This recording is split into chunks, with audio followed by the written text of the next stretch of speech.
Do do do do do do do do do do do do do do do do do do do. All right, Rockfin, come on. Oh, thank you. Welcome. I welcomed myself. That's interesting. Because Rockfin doesn't talk back. Let's go. Doobie-doobie-doo.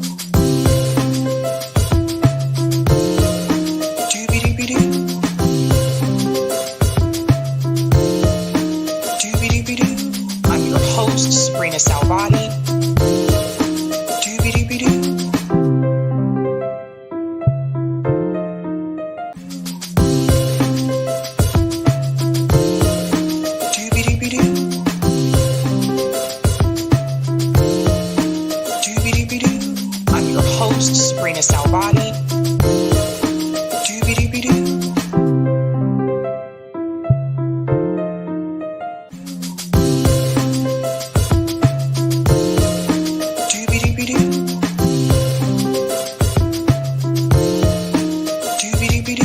I'm your host, sabrinasalvati.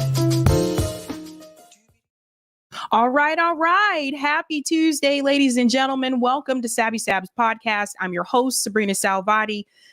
If you are new to Sabby Sabs podcast, I want to let you know that I'm a part of Revolutionary Blackout Network. You can catch me there on Thursday for the Sabby and JB show, and you can catch me here on Tuesday, Thursday, Friday, and every other Sunday. Shout out to everyone watching on YouTube, Rockfin, Twitter, and Rumble. And welcome back, guys. We have 5 interesting stories to dive into tonight. We will also do call-in at the end of the show. Of course, you guys know one of the biggest news stories today is the Julian Assange hearing that is taking place in the UK. We're also going to make sure we cover day 1 of that as well. And then we'll pick up with day 2 of that case on Thursday, because that's a very important topic we got to make sure that we do touch on. I want to start out by giving shout outs to people in the chat, and then we will dive in. What's going on? CBC Voters says, happy Tuesday, Sabby Sabs. What's up? What's going on? Shout out to Mark, says, Sabby, hi from Rumble. What's up? Greetings. My comrade JB says, good evening, everyone. Sabs, did you have kid cuisine for dinner? Remember that TV dinner from back in the day? LOL. I hope it was good. Forehead kisses to everyone. Please like and subscribe. No, I didn't. It was Marie Callender's. Yeah, I had TV dinner for dinner tonight, you guys, because I honestly did not have time to actually cook dinner today. And I definitely didn't want to do takeout. Takeout gets old after a while. What's going on? Randy says, I remember kid cuisines. They were one of my favorites. I remember that too as a kid. What's up, ACAB? Also a Sabby member says, hello, everyone. Shout out to Red says, hello, Sabby. Happy Tuesday. What's going on? Lorez says, hey, yo, Sabrina, Eric, and Sabby fam. Always good to see Norm make Shmuley look like a fool. Just saw a redacted segment on Assange, compelling points made on his behalf to not extradite. Hit the like. Shout out to Cloudness, says, happy Tuesday, Sabby Sabs and family. Happy birthday to me. And it's Pisces season. Yes, it is. And happy birthday to you. My birthday is March 8th. So Pisces are in the house.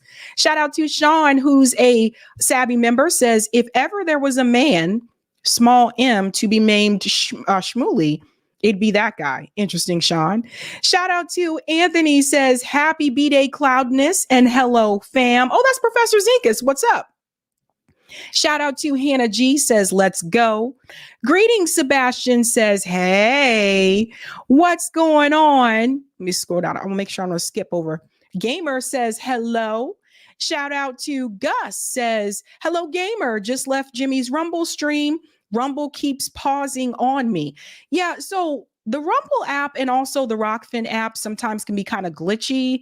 I don't know if everyone else has had the same experience, but it seems like if you're using it like on your laptop, the desktop, it seems to work a lot better. But for whatever reason, I feel like Rockfin and Rumble, they have not perfected their apps. things can be changed there. Shout out to Ravina, who's a Sabby member, says hi to Gamer. What's going on, somebody? I wanted to watch it on Pierce, but it's really difficult listening to Zionists. I understand. I feel you. Shout out to Soul, says sup, fams. What's going on, Ashura? Sending happy birthday vibes. Oh, did I do it? Happy birthday vibes to Cloudness. Ashura says, my B-Day is tomorrow. Happy birthday to both of us. All right, we got Pisces season in the chat. Pisces season in the chat. Shout out to Trauma Queen sends love. Greetings, Mobius says, Norm looks tired and disinterested in this interview. We will get into all of that. I'm actually going to do a live poll after that story, because I know some people have not had a chance to actually see the debate. So instead of putting the poll question in the live chat ahead of the live stream, I'm actually going to do that after we watch that segment. So then I can ask that question. And of course, shout out to Eric T. Red, who's a Sabby member, says, wasn't that an old song? Yakety yak, don't talk back. Yes, it was. And shout out to New Sheep, says, back streets back. All right. It's one of my favorite songs. We're going to get into it tonight. I want to give a shout out to everyone who is a Sabby patron. Thank you guys so much for your support. You're doing the damn thing, holding down the fort. If you're interested in being a Sabby patron, I have 5 categories: Ultimate, Sabinators, there's Sabsters. Don't forget about those Sabbies. They're all one big gang there. And of course, members. All of their names are listed here. You can also see their names scrolling across the bottom of the screen there on the ticker. And I want to give a special shout out to a new Sabby patron. Over here, we call them newbies. Let's give it up for Cassie Radicles. Thank you so much for your support. Ding, ding, ding. Okay. And I hope I don't sound muffled tonight, you guys. I was a little stuffy earlier today, but I hope I don't sound muffled. Anyway, let's go ahead and get into that thumbnail, ladies and gentlemen. Again, I think the call-in segment tonight should be pretty interesting considering what we're discussing tonight. Ladies and gentlemen, we are discussing Norm Finkelstein versus Rabbi Shmuley. Interesting debate there on Piers Morgan's show. Rabbi Shmuley has apparently been wanting to have this debate, so it actually happened. We will do an actual live poll after I cover that news story to get your take about who you thought won the debate. We're also going to discuss Nikki Haley trolls, you guys. Nikki Haley made a huge announcement, and they announced yesterday that she would actually make this announcement, and she just trolled all of us, okay? So we're going to get into that story. That's why I have the word what there with the question mark. We're also going to discuss new podcast is a Democrat operative. That is the native podcast. So you'll see there's Angela Ray, there's Gilliam, and there is Tiffany Cross. I'm going to tell you what I've noticed is starting to happen, this trend of people coming from the mainstream and then starting these independent podcast shows. We'll get into all of that. I'm also going to discuss Rashida Tlaib says no. This is a really big story coming out of Michigan in reference to the presidential election. And last but not least, we cannot forget, of course, Julian Assange. Today is day X for Julian, the first day of the extradition hearing in the UK. We definitely have to touch on that, and then we'll pick up on day 2 on Thursday. This is a really important hearing for Julian Assange. So I hope things go in his favor. Otherwise, you know, it would not look good. So we're going to discuss that as well. Thank you so much for the super chat, Roger Meadows. Everyone show Brandy Weaver some love. She needs us. We love you, Brandy. Everyone give Brandy some love in the chat. I don't know everything that's going on, but we're here if you need us. We are here. Okay. We're going to get started with the first story here. There's this trend. There's a trend that's happening where I would say like in the past year or so, maybe year and a half, where people that were a part of mainstream media or people that were a part of the Democratic Party have announced that they are moving to a more independent platform or organization. So we've seen this happen with a couple of others, right? So Tucker Carlson was fired. Don Lemon was also fired. Both of them came from mainstream media outlets. Tucker Carlson launched his own network. Don Lemon has announced he's going to start doing shows on X as well as an independent or whatever.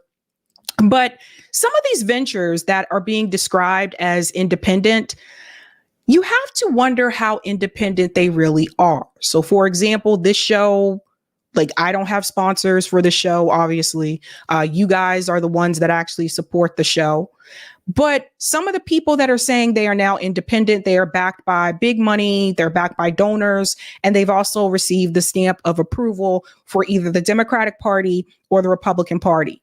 And I want to talk about a new podcast that actually just started called Native Podcast. It features Angela Ray. It features Andrew Gillum, who actually ran against Ron DeSantis for governor of Florida. Some of you may remember that race. And it features Tiffany Cross, who actually used to be a commentator on MSNBC. There was a clip that Case Study QB actually shared on Twitter, and they were talking about the Democrat, base, and they're talking about Joe Biden for 2024. And I want to show you something. Okay, just because you are a registered independent, which Tiffany Cross is now claiming to be, just because you're a registered independent, that still doesn't mean that these people aren't trying to sway you towards the Democratic Party or the Republican Party. They're still trying to keep you in the duopoly, right? That's why these types of podcasts are heavily elevated, heavily promoted. They're given contracts. We don't have no contract over here. They're given like salaries to launch these shows on outlets like Spotify or iHeart Radio. In this situation, it's iHeart Radio. I want you to hear what they had to say about the presidential election. This starts off with Angela Ray. Listen to this. So, shout out to Case Study QB for this clip. So that's from the Native Pod. Right? Native Podcast. So I told you again, you got Tiffany Cross, who came from MSNBC. You got Angela Ray. Angela Ray used to date Common at one point. And you have Andrew Gillum, who ran for governor in Florida as a Democrat. And he ran against Ron DeSantis and he lost that race. Now, let me show you what is happening here, because it's not just them. Charlemagne the God is another one. Case Study QB, you've been killing it. You've been killing it. Charlemagne is another one that comes on in here. Now, you see, he's another one because he's part of the Breakfast Club, one of the biggest radio shows in the country. It's a hip hop show, but they also interview presidential candidates. Notice how CNN, MSNBC, they keep bringing on people like Charlemagne, right? They bring on Charlemagne. They bring on Angela Ray. They'll bring back on Tiffany Cross, get their opinion. What are Black voters thinking? How do you feel about Joe Biden? Why are they only bringing on the people who do not host political shows that are independent? Ask yourself that question. The Breakfast Club is not a political show. It's a hip hop show. The Native Podcast, they started this podcast independent. They went right on to mainstream media to promote it. CNN let them promote it on there. These are the Black faces to convince the American people, particularly those who are hesitant about Joe Biden and those who have decided to leave the Democratic Party, to convince you to stay exactly where you are. And they'll do this thing. Charlemagne's about to do it too. They'll do this thing where they'll agree where Joe Biden has messed up and made mistakes. Charlemagne's going to come right in and let you know that he's not excited about Joe Biden. But in the end, they'll tell you, we can't get Donald Trump, so you have to support Joe Biden. These are the people that are actually preventing progress, not just for African Americans, but for all of us. All of us that are at the bottom. Charlemagne the God is a millionaire. He's not working class. He's not struggling. Long gone are his days working at the radio station in Columbia, South Carolina, okay? So what tends to happen, guys, is that we don't get to choose our heroes. We don't get to choose our leaders. The media and the government have decided to pick our heroes and our leaders for us. So they choose people like Charlemagne. They choose people like Tiffany and Angela and Andrew from the Native Pod, and they push these people into the forefront, and they heavily promote these people because they want the masses to believe that this is the narrative that particularly Black people and also other people in this country that are at the bottom, this is who you should be listening to. These people aren't independent. Listen to this. I'll prove my point. The crooks are the Republicans, the cowards are the Democrats because they don't fight hard enough on anything. And, you know, the couch is voter apathy.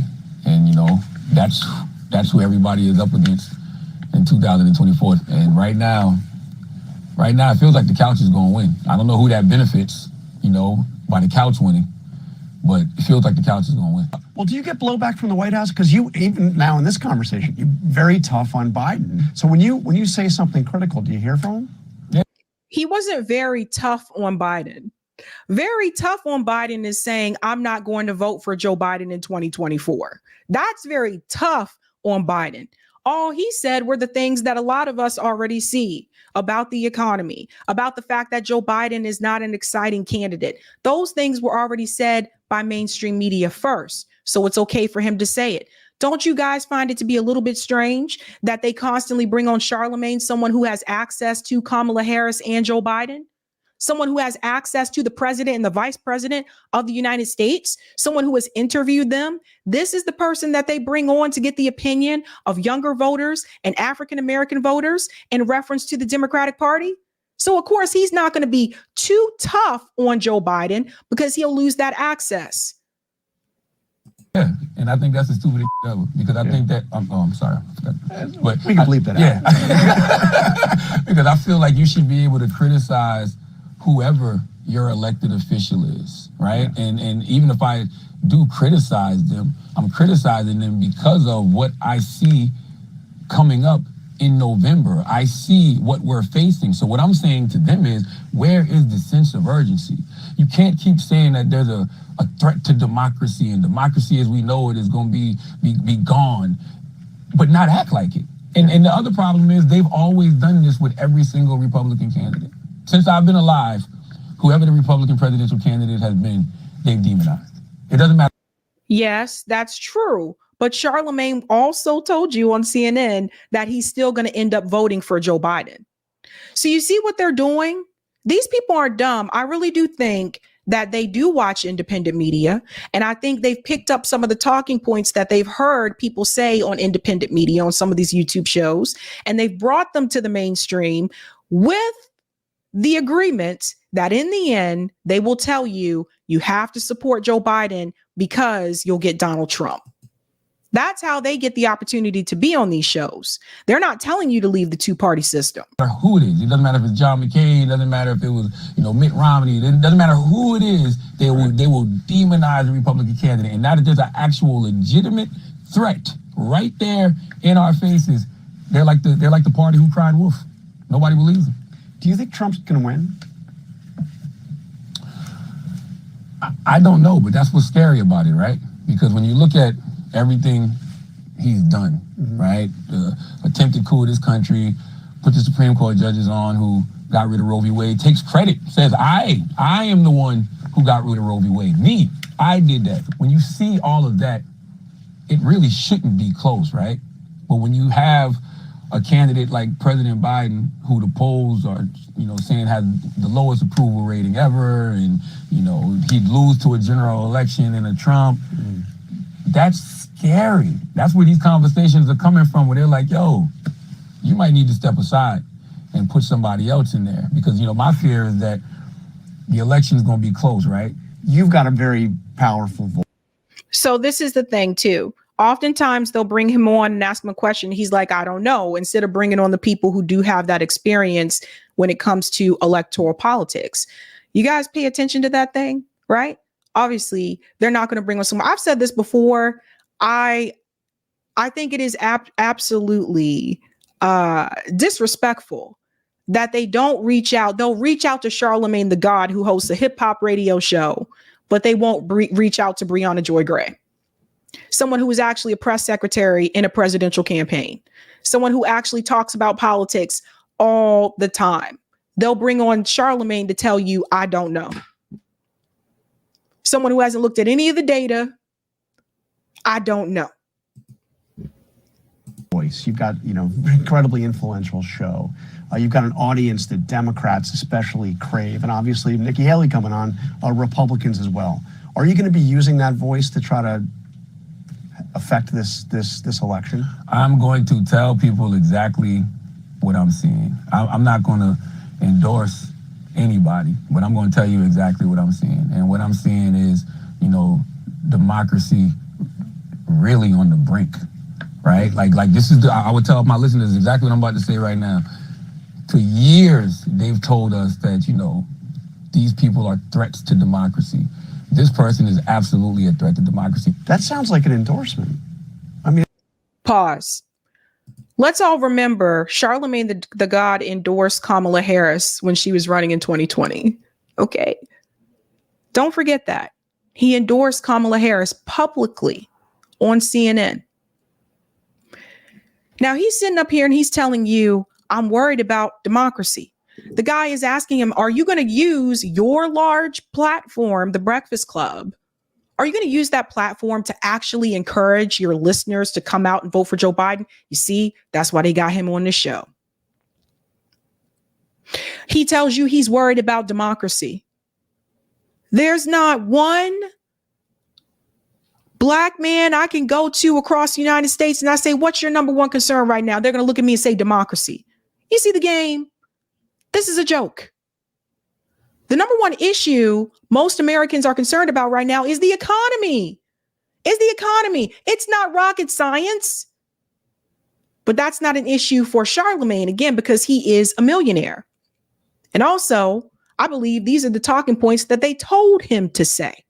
You really come on there and repeat Nancy Pelosi's talking points and you say, I'm worried about democracy. That's really what you're worried about, Charlemagne?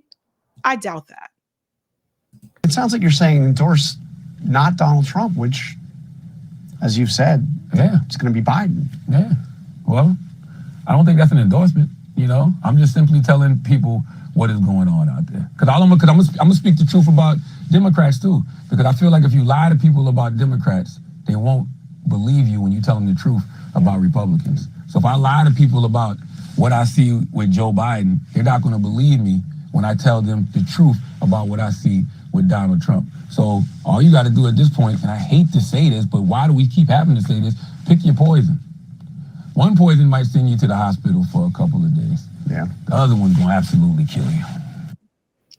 Let me tell you why that's the dumbest statement I've ever heard. Pick your poison. You shouldn't be poisoned at all.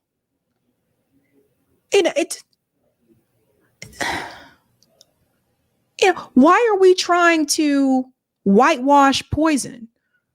Why are we trying to pick one poison or the other? It's the dumbest thing I've ever heard. This type of rhetoric is holding us back. This type of rhetoric is stopping us from actually having progress in this country. I remind you again, Charlemagne the God is a millionaire. He's not working class. He's not struggling out here. He said, well, the things that I'm seeing and what I'm hearing, really? Charlemagne don't live in a working class neighborhood. I'm supposed to believe he out here in these streets. Is he going and interviewing people in the projects like a lot of us have that have independent shows? He's going to interview these people and ask them, why are you living this way? Why are these housing conditions so damn bad? Is he talking to those people? And notice you don't see them bring those people onto these platforms and ask them how they feel about the economy and about the Democratic Party. But it's all an effort to control the narrative. Just like here. There's this clip here from Meet the Press. interviewing Amy Klobuchar about this same issue about Joe Biden. And I'm going to show you what the DNC does after this interview. Actually, this clip of the interview was shared on Twitter. Listen to what it said, and I'm going to show you how the DNC comes in for attack mode. Senator, let me just follow up with you a little bit here, because you cite those figures on the economy, and yet the vast majority of Americans say they are not feeling it when it comes to the economy. They give President Biden low marks on the economy. It's not resonating with voters. Why do you think you obviously ran against President Biden in 2020?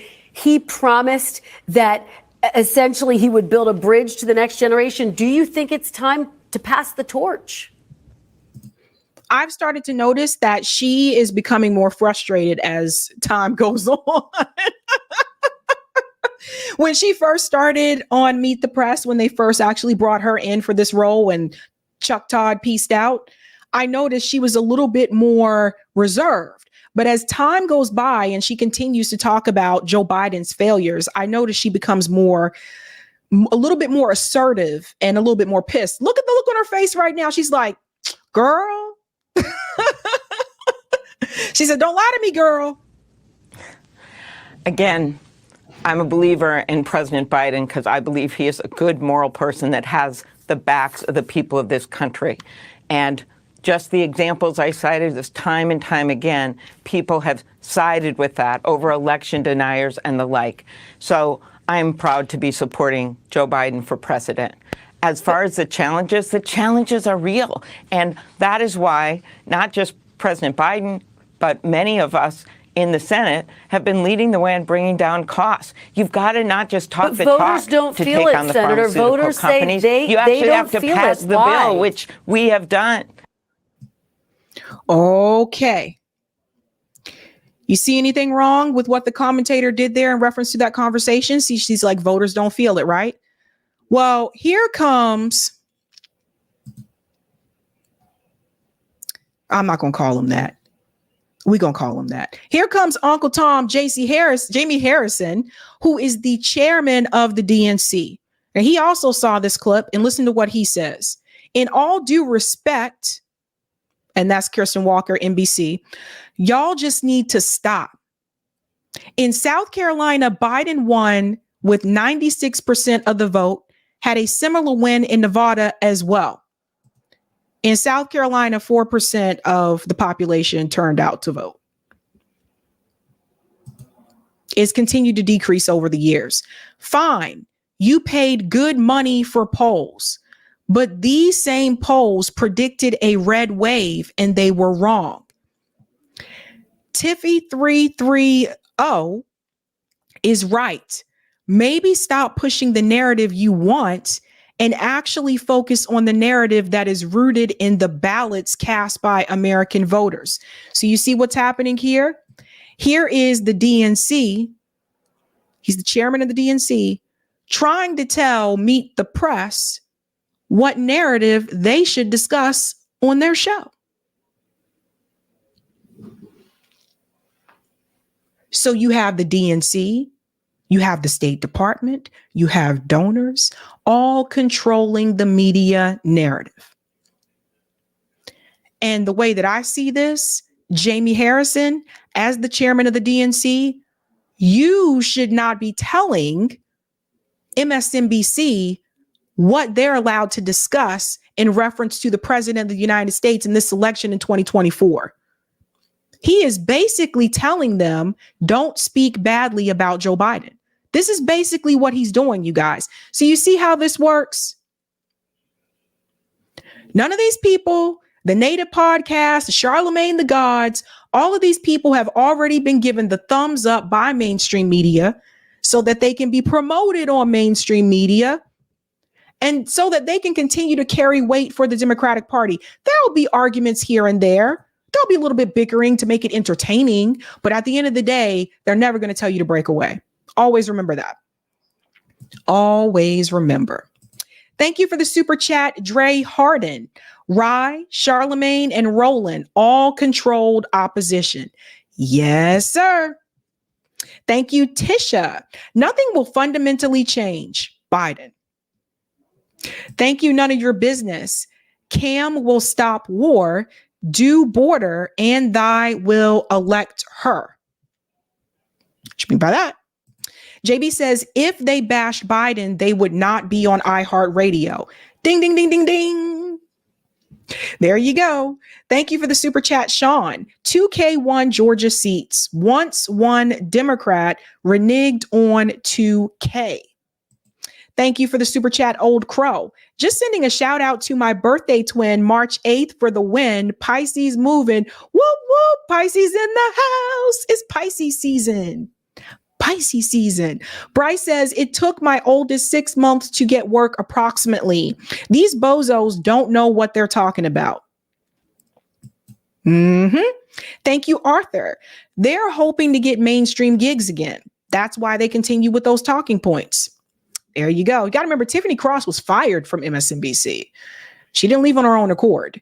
Thank you, Sports Droppings. Why does Charlemagne get on and not others? 3 letters. CAA. Thank you, Penny. Rashida Tlaib stands with, I don't know why, because on the on StreamYard it shows me IL, but I think you actually have an emoji there. Stands with Assad war crimes bill. I know, we're going to get into that as well. Thank you for the super chat, Trash Panda. And thank you for the super chat, Freddie the Fish. Choose one poison or the other, LOL, right? And thank you, Flower Bro. From the river to the sea, Biden gets no vote from me. Claudia De La Cruz will be debating Dr. Cornel West end of February. Free and equal debate. Interesting, Flower Bro. Thank you so much for that. And we're going to move on to our next story here. Oh, I forgot about this one. Oh, that's okay. I can move it over here. I can put it there. There we go. Next story here. Before we get there, if you haven't had a chance to do so, go ahead and smash that like button. If you are new, don't forget to sub and share. Thank you very much. Nikki Haley. There was an announcement made yesterday that Nikki Haley's campaign was expected to make a huge announcement today. And I am giving Nikki Haley the Troll of the Year award. You guys with me? We're going to get into it, but she gets the Troll of the Year award. Now, as some of you may realize, the GOP South Carolina primary is actually Saturday.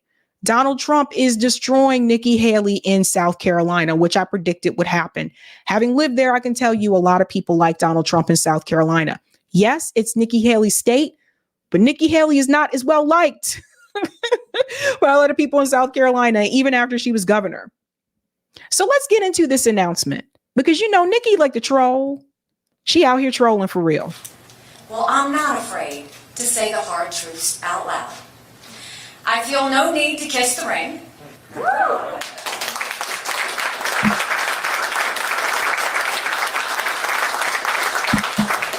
I have no fear of Trump's retribution. I'm not.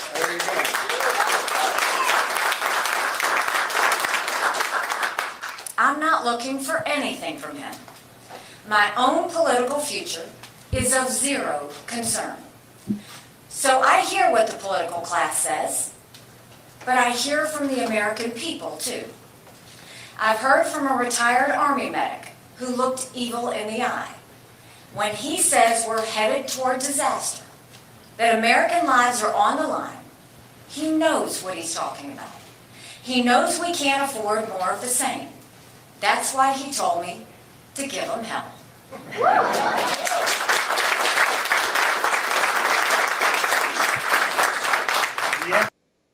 It's kind of hard to give someone hell after you already you lost in Iowa, you lost in New Hampshire, and you will lose in South Carolina this Saturday. But go ahead, Nikki. Has no clothes. I've heard from a mom who promised to email me every day, and she does. She just wants a return to normalcy. She wants me to keep running for the sake of her 4-year-old son. She hopes he'll see the, quote, America she grew up in.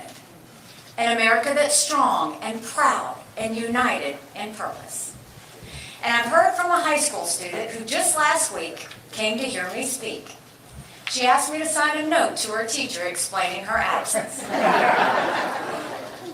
After growing up amid the chaos and anger of the last few years, she finally has hope that America will make it if we make the right choice.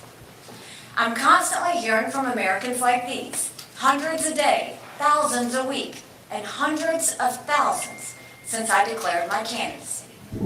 They see the same polls as me, but more importantly, they have the same belief as me. They believe in America. They believe America can do so much better, that we must do better. And they know when the country's future is on the line, you don't drop out. You keep fighting. In fact, you fight harder than ever.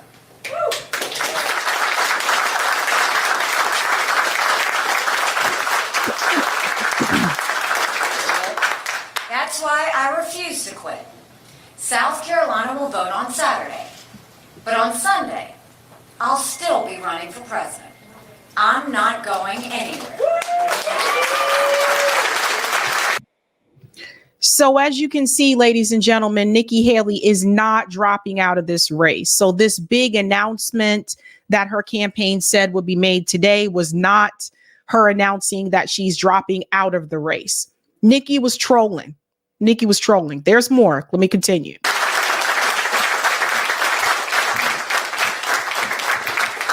I'm campaigning every day until the last person votes, because I believe in a better America and a brighter future for our kids.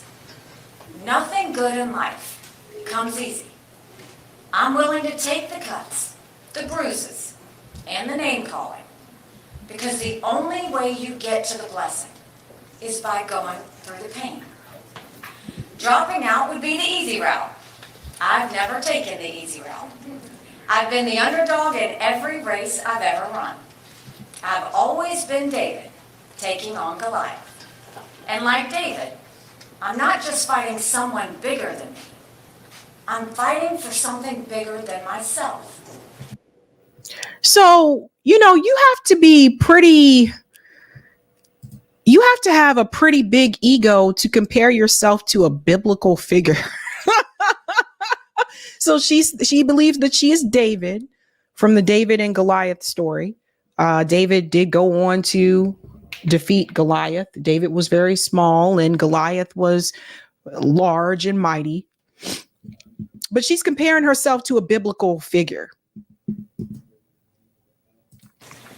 I'm used to people questioning my intentions, so I'll make a few things clear. Some people used to say I was running because I really wanted to be vice president. I think I've pretty well settled that question.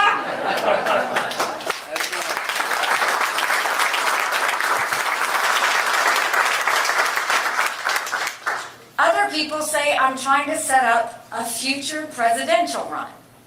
How does that even work? It worked for Joe Biden. Let's all remember, Joe Biden ran for president 3 times, right? So remember the debate between him and Obama and Hillary? Like it worked for him. Third time's the charm? I don't know. He got in there. If I was running for a bogus reason, I would have dropped out a long time ago. The rest of the fellas already did that. They had their own plans. I don't judge them. But I'm still here.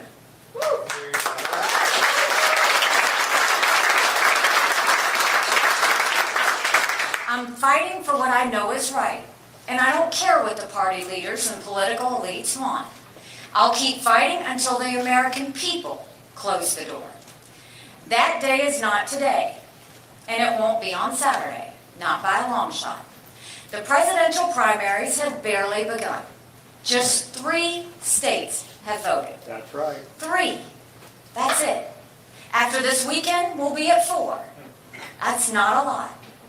In the 10 days after South Carolina, another 21 states and territories will vote. People have a right to have their voices heard. And they deserve a real choice, not a Soviet-style election where there's only one candidate and he gets 99% of the vote. That's right. Notice how she threw in the slight Russia jab there, you guys. Notice how she did that, not a Soviet style. Oh my God. We don't anoint kings in this country. We have elections. And We don't anoint kings, but we have donors that actually pick the candidates all the time. What is she talking about? No, we don't have a king. She's like, yeah, we have elections, but these people are chosen. These people are picked by donors, just like you were picked, Nikki. You have a lot of donors. They picked you out of a little hat and said, this is someone that's going to get a lot of independence. And this is someone that's actually going to get some people from the Democratic Party. There's been Democrats voting for Nikki Haley. I told you she didn't have a strong base within the Republican Party. So there's been Democrats that have been voting for her.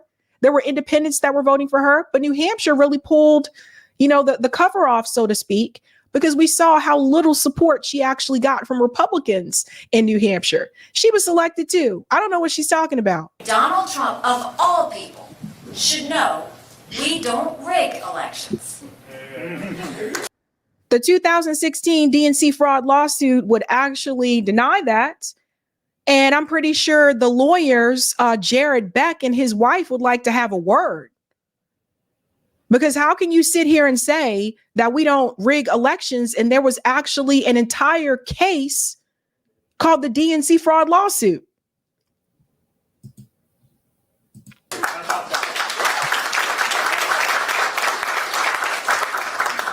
Americans of every belief and background are tired of our national mess. They don't want more chaos and craziness. They worry about a national collapse. If I weren't in the race, we'd be reading the exact same storyline every day until November 5th. There would be widespread reports of Americans suffering from a bad case of Biden-Trump fatigue. And it would be true. A stunning 70% of the country doesn't want a Biden-Trump rematch. The majority of Americans don't just dislike one candidate. They dislike both. As a country, we've never seen such dissatisfaction with the leading candidates. We've never had so many Americans mired in pessimism and division. We still have a chance to restore their faith. I will fight as long as that chance exists. But the thing is, look, this is a primary, right? So it's very obvious that, like I said, because she doesn't have a lot of support within the Republican Party, it's very clear that she's not going to win the Republican primary. In the end, she's not going to be the nominee. The nominee is going to be Donald Trump. Now, here's what I think may be happening here. Part of me feels like Nikki Haley is trying to stay in this race because she actually believes that Donald Trump is going to go to jail. Part of me believes that's why she's hanging in. And another part of me feels like at some point she may try to pivot and run on the no labels ticket. Now, I know you guys are thinking, well, no labels is new. She's going to have this issue with ballot access. No labels has a lot of money. They have millions and millions of dollars, and they've been ready to go regardless of if it's Nikki Haley or if it was going to be Joe Manchin. They've been waiting for this moment.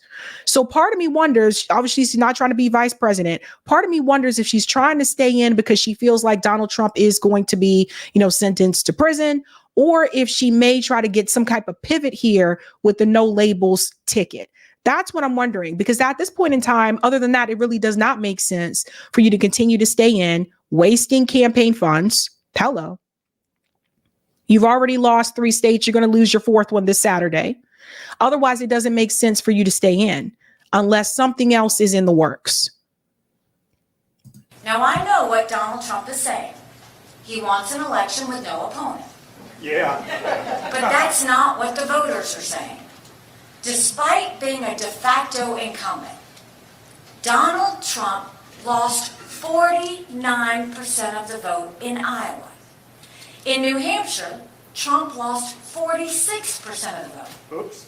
That's not good. I don't know who that guy was in the crowd that said, oops.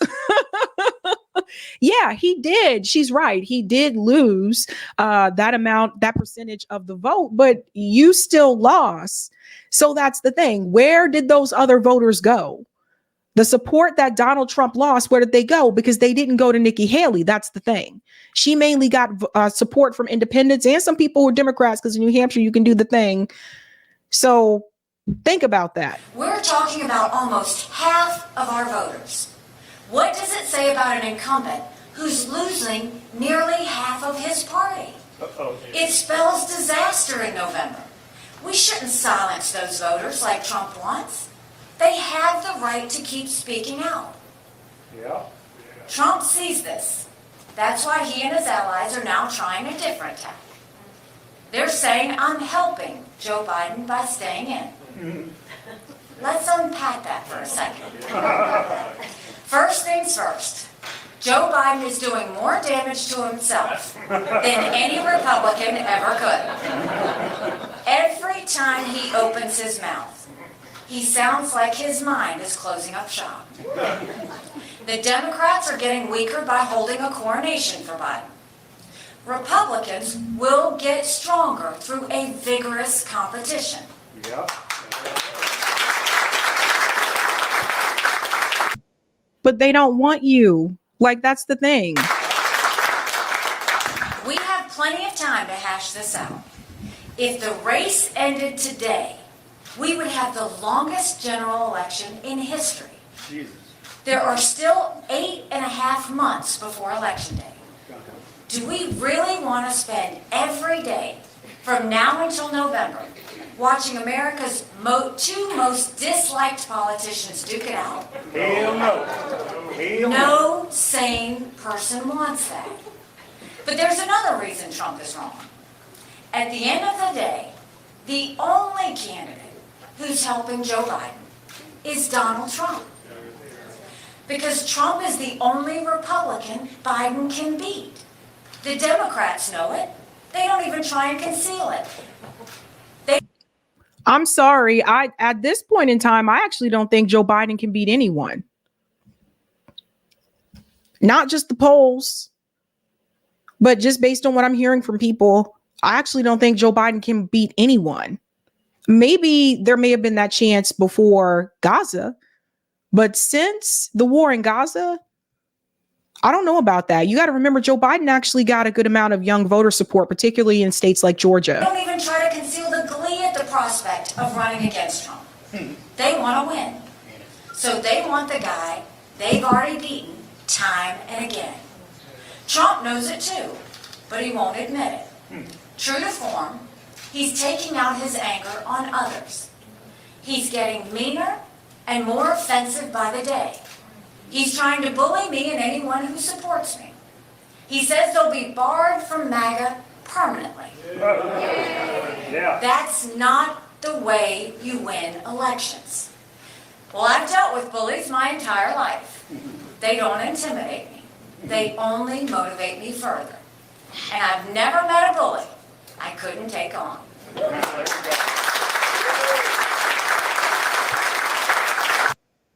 She definitely talks like a politician, like exactly like a politician. I never met a bully I couldn't take on.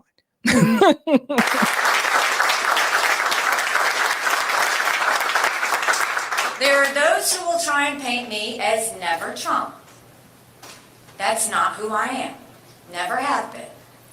I supported Trump in 2016 and in 2020. I was proud to serve America in his cabinet.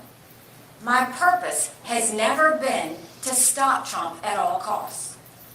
Like most Americans, I have a handful of serious concerns about the former president. But I have countless serious concerns about the current president.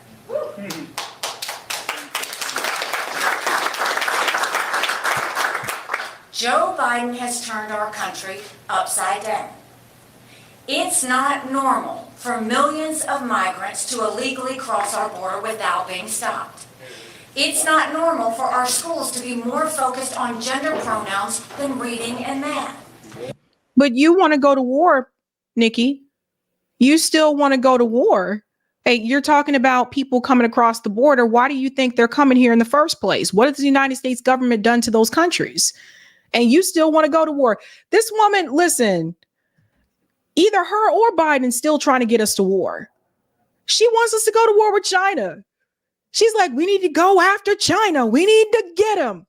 She wants the Palestinian people to leave Israel completely. She doesn't even want them there. Like she said, well, they just need to go to a Hamas loving country. This woman is crazy, right? So just another neocon that would get us into more wars. And that's one of the reasons why the donor class really likes Nikki Haley and why they chose her, because that is profitable for the military industrial complex. They want to keep that in place. They don't want an anti-war candidate. They don't want a candidate that may not necessarily be anti-war, but doesn't want to start any new wars. They don't want those things to happen. It's not normal to have skyrocketing prices and soaring crime. And it's not normal to have wars raging in Europe and the Middle East. All of that is on Joe Biden. But he's not the only one who's replaced normalcy with chaos. Donald Trump has done that too. It's not normal to insult our military heroes and veterans. That's right. Actually, I think that should become normal. I think that should become normalized because we talked about this before on RBN as well. I'm trying to encourage people not to join the military. I've been through, listen, my parents were in the military. I was a military kid and I've seen what happened to people in these wars. A lot of people in my family were in the military and I've seen how this has affected them. And so I'm trying to encourage particularly kids at low income schools, which is where military recruiters like to target. They're also on Twitch nowadays, by the way, trying to get your kids. I'm trying to encourage people not to go into the military and die for a country that doesn't even want to give you health care. I don't want people to go into the military and go kill more people overseas. I'm tired of the wars. The wars have got to go. So no, for her to say it's not normal to not praise maybe that needs to be normal. Maybe that needs to be normalized. Maybe we need to normalize that in this country where people are not praising and applauding the military. Why are we praising and applauding all the deaths that have happened overseas? The war crimes that Julian Assange has revealed, we'll get into that later on, by the US government. It was military personnel that did that. So maybe it should become normalized.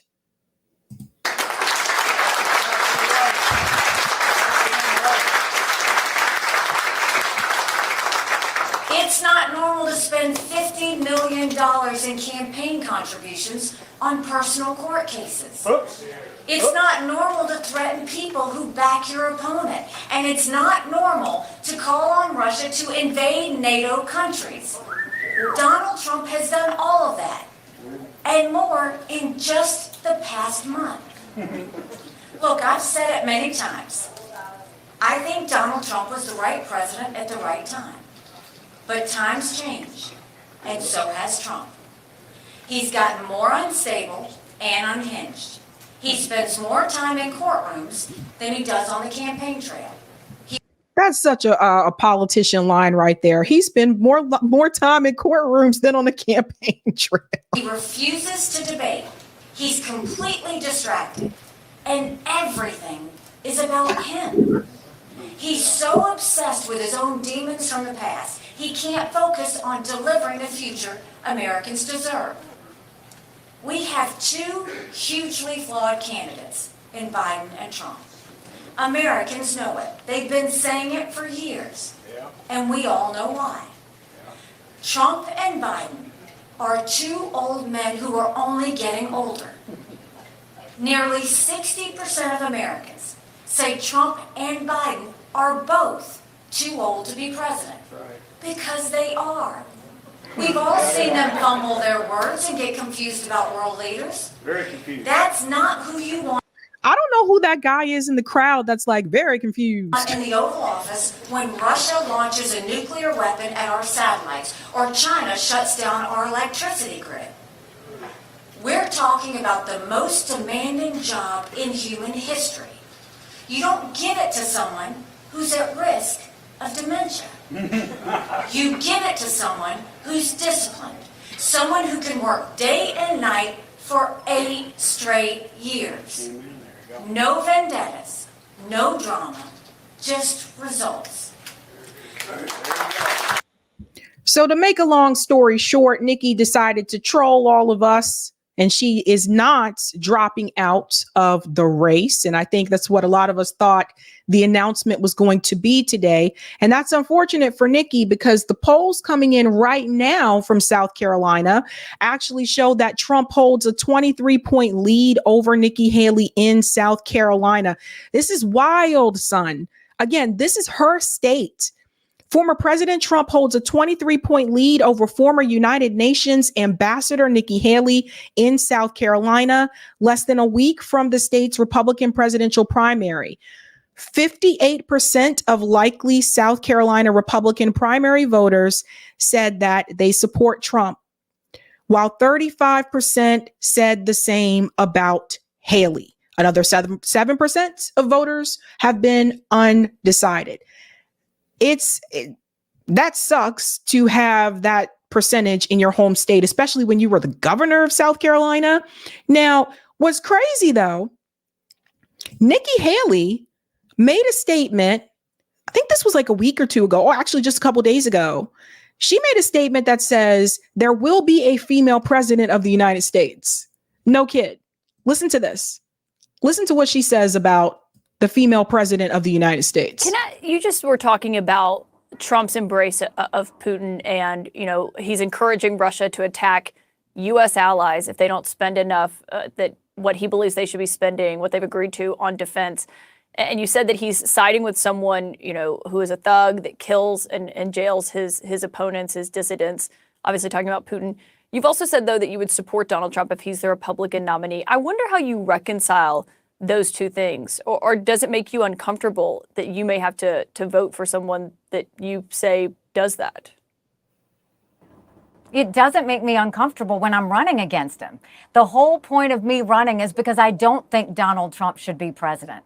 The whole reason I'm running is because I don't think Joe Biden should be president. And neither do 70% of Americans. 70% of Americans don't want to see Trump or Biden.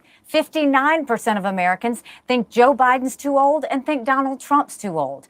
We need someone who can put in 8 years of hard work, not making it about themselves, but making it about the American people. That's the focus that we need to have. That's what I'm trying to do. And the party that gets rid of their 80-year-old candidate is the party that will win. There will be a female president of the United States. It will either be me or it will be Kamala Harris. If Republicans nominate Donald Trump, it will be Kamala Harris. But if we can go and do what we're trying to do, we're going to make sure that it's me. How about neither? How about neither Nikki Haley nor Kamala Harris? Right? That's scary. That is very scary. Meanwhile, this is also scary because this is what we're stuck with if Joe Biden were to win. Listen to this. Supporting this bill is standing up to Putin. Opposing it is playing into Putin's hands. House Republicans, you got to decide. Are you going to stand up for freedom? Or are you going to side with terror and tyranny? You're going to stand with Ukraine? You're going to stand with Putin? Will we stand with America or with Trump? Oh, I mean, that's pretty awful. Just awful. Yeah, it's so uncomfortable. The best thing that could happen to him is his daytime TV, nobody saw it. Yeah. All right, but in all honesty, it will be shown in primetime TV on this show tonight. So Joe Biden is struggling. It's getting worse as time goes on. And I don't know what else to say, but Biden got to go. Joe Biden has got to go. It's an embarrassment at this point. Thank you for the super chat, Trash Panda. I like a little pandering with my poison. Spark Joy says, yeah, I agree. Vote in Jill Stein or Claudia de la Cruz. The Democrats need to learn a painful and powerful lesson in not listening to their voters. I'm telling you guys, if we just keep giving in to them, it's never going to change. Tim, though, hey, Sab, I love you. Just FYI, Angela Rye, not Ray, and it's Native Land Pod. But everything you said is spot on. Thank you. I keep calling her Angela Ray. I don't know why. I just keep doing that. Notori says it's not going to look good if they try to lock up Donald Trump right before election. Ooh. Head supporters are not going to see about this quietly and allow that to happen. That's a really good point. That would be bad. That would be crazy, actually, if that happens, because you guys know people would lose their shit.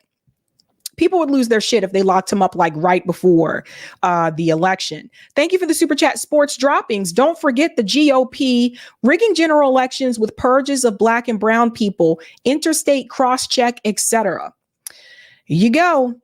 Thank you, Bernie's Road Book Tour. Hey, Sab, if you have 1K watching from Only Talking Politics, yes, the mainstream is definitely in here watching too. Ooh.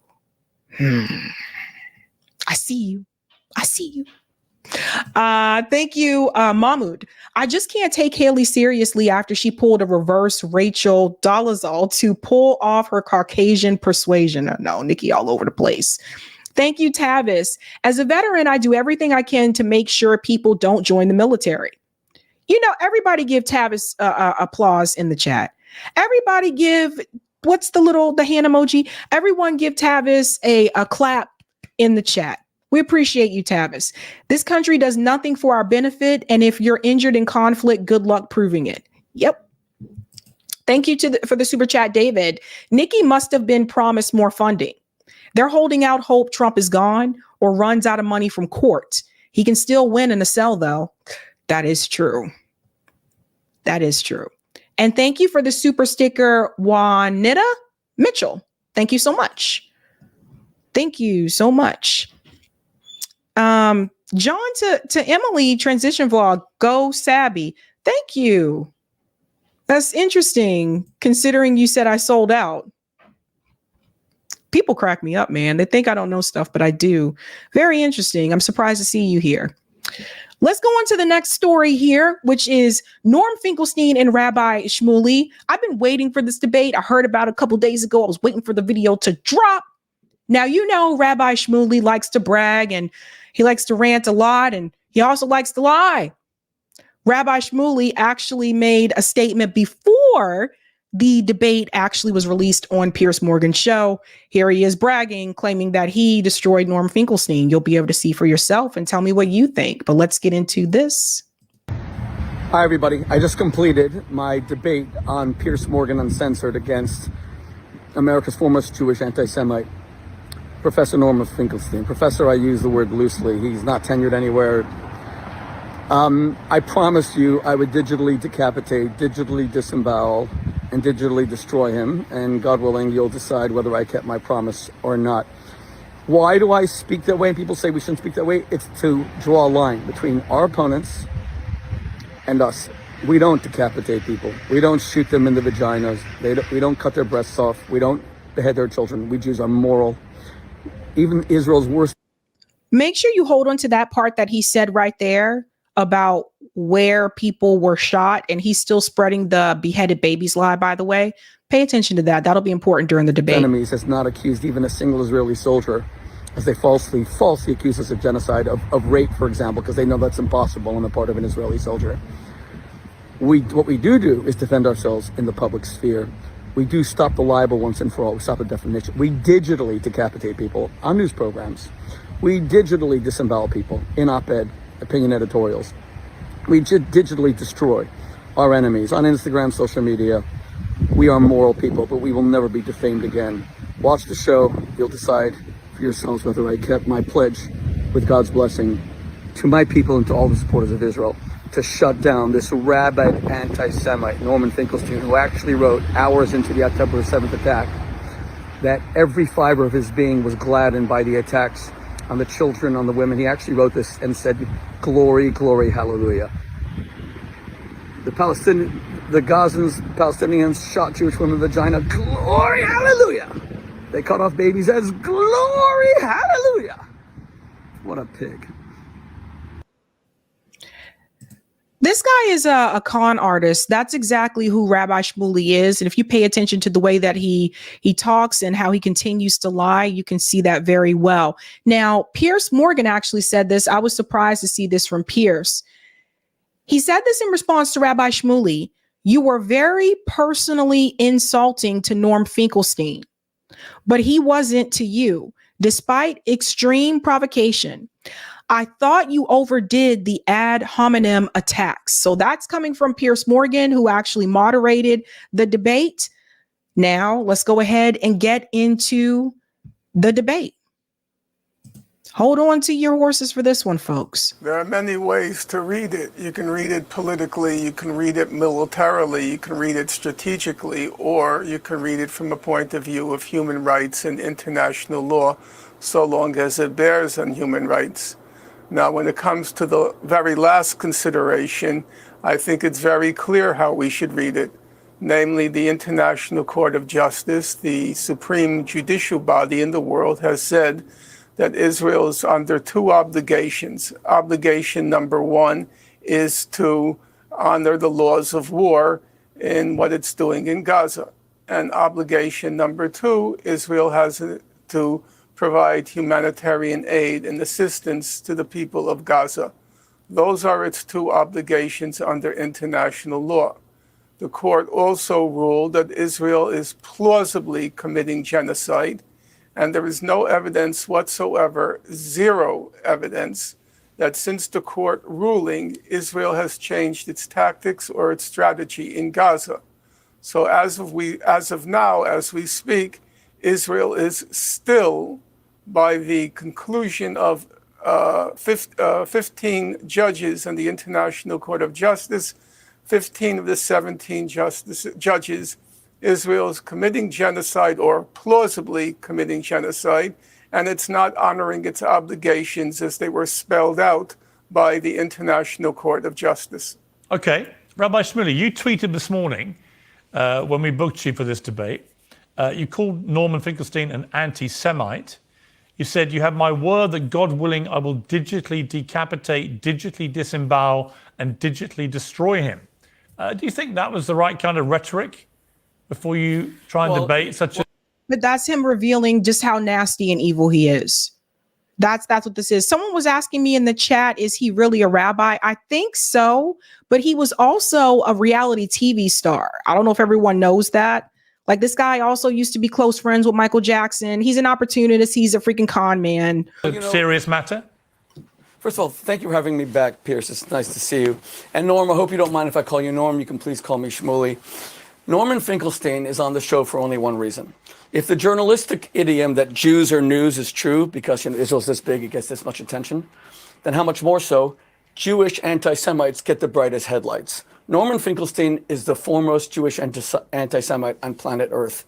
He actually attacked his own parents, whose only crime was to be Jewish. Their entire family was annihilated in Warsaw. They're not victims. They hated Germans and wanted them dead. He didn't think to himself, maybe my parents wanted the Germans to suffer to stop the war, to break the will of the German people, to stop murdering, gassing 10,000 Jews per day.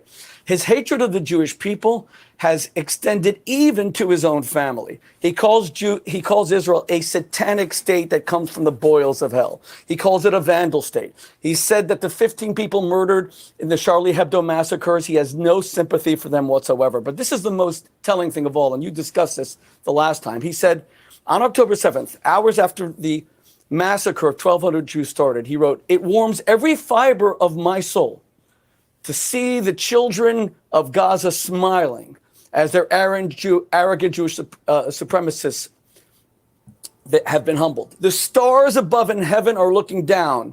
Glory, glory, hallelujah." Let's just go through this. 400 women shot in the genitals, their breasts cut off as terrorists played with their bloody breasts like a football. Pause. Okay. Remember I told you with the Twitter clip that he had where he mentioned like people shot in the genitals, like that kind of thing? Remember I said pay attention to that when we get to the debate? So you see what he's doing, right? You see what he's doing? So first of all, we have no evidence of that. He's trying to sound as sick and disgusting as possible to get people to have more sympathy for the state of Israel. This is also a part of the Zionist playbook, to exaggerate, to lie, to zoom in on certain body parts that we would find to be, offensive or whatever, right? Okay. Now that's the first time he says this during this debate. Glory, hallelujah. Women shot in their genitals, Norm. Glory. You should be a televangelist. Glory, hallelujah. Children burned to death and beheaded. Glory, hallelujah. Come on. Notice how he's still repeating the beheaded babies lie. So I don't know how many times I have to hear someone repeat that lie on Piers Morgan's show when it has been debunked on his show multiple times. So Rabbi Shmuley, this guy's a liar. And it's not just him. Again, a lot of the Zionists, they're doing this. They're doing it on social media too. They're still repeating that lie when it's been actually debunked. Come on. You're a fair person, Pierce. This is exactly what your friend Douglas Murray said, because he refuses to debate Norman Finkelstein. He called him a sociopath. He said Norman Finkelstein is a psychotic. He's not on your show because he's a serious academic.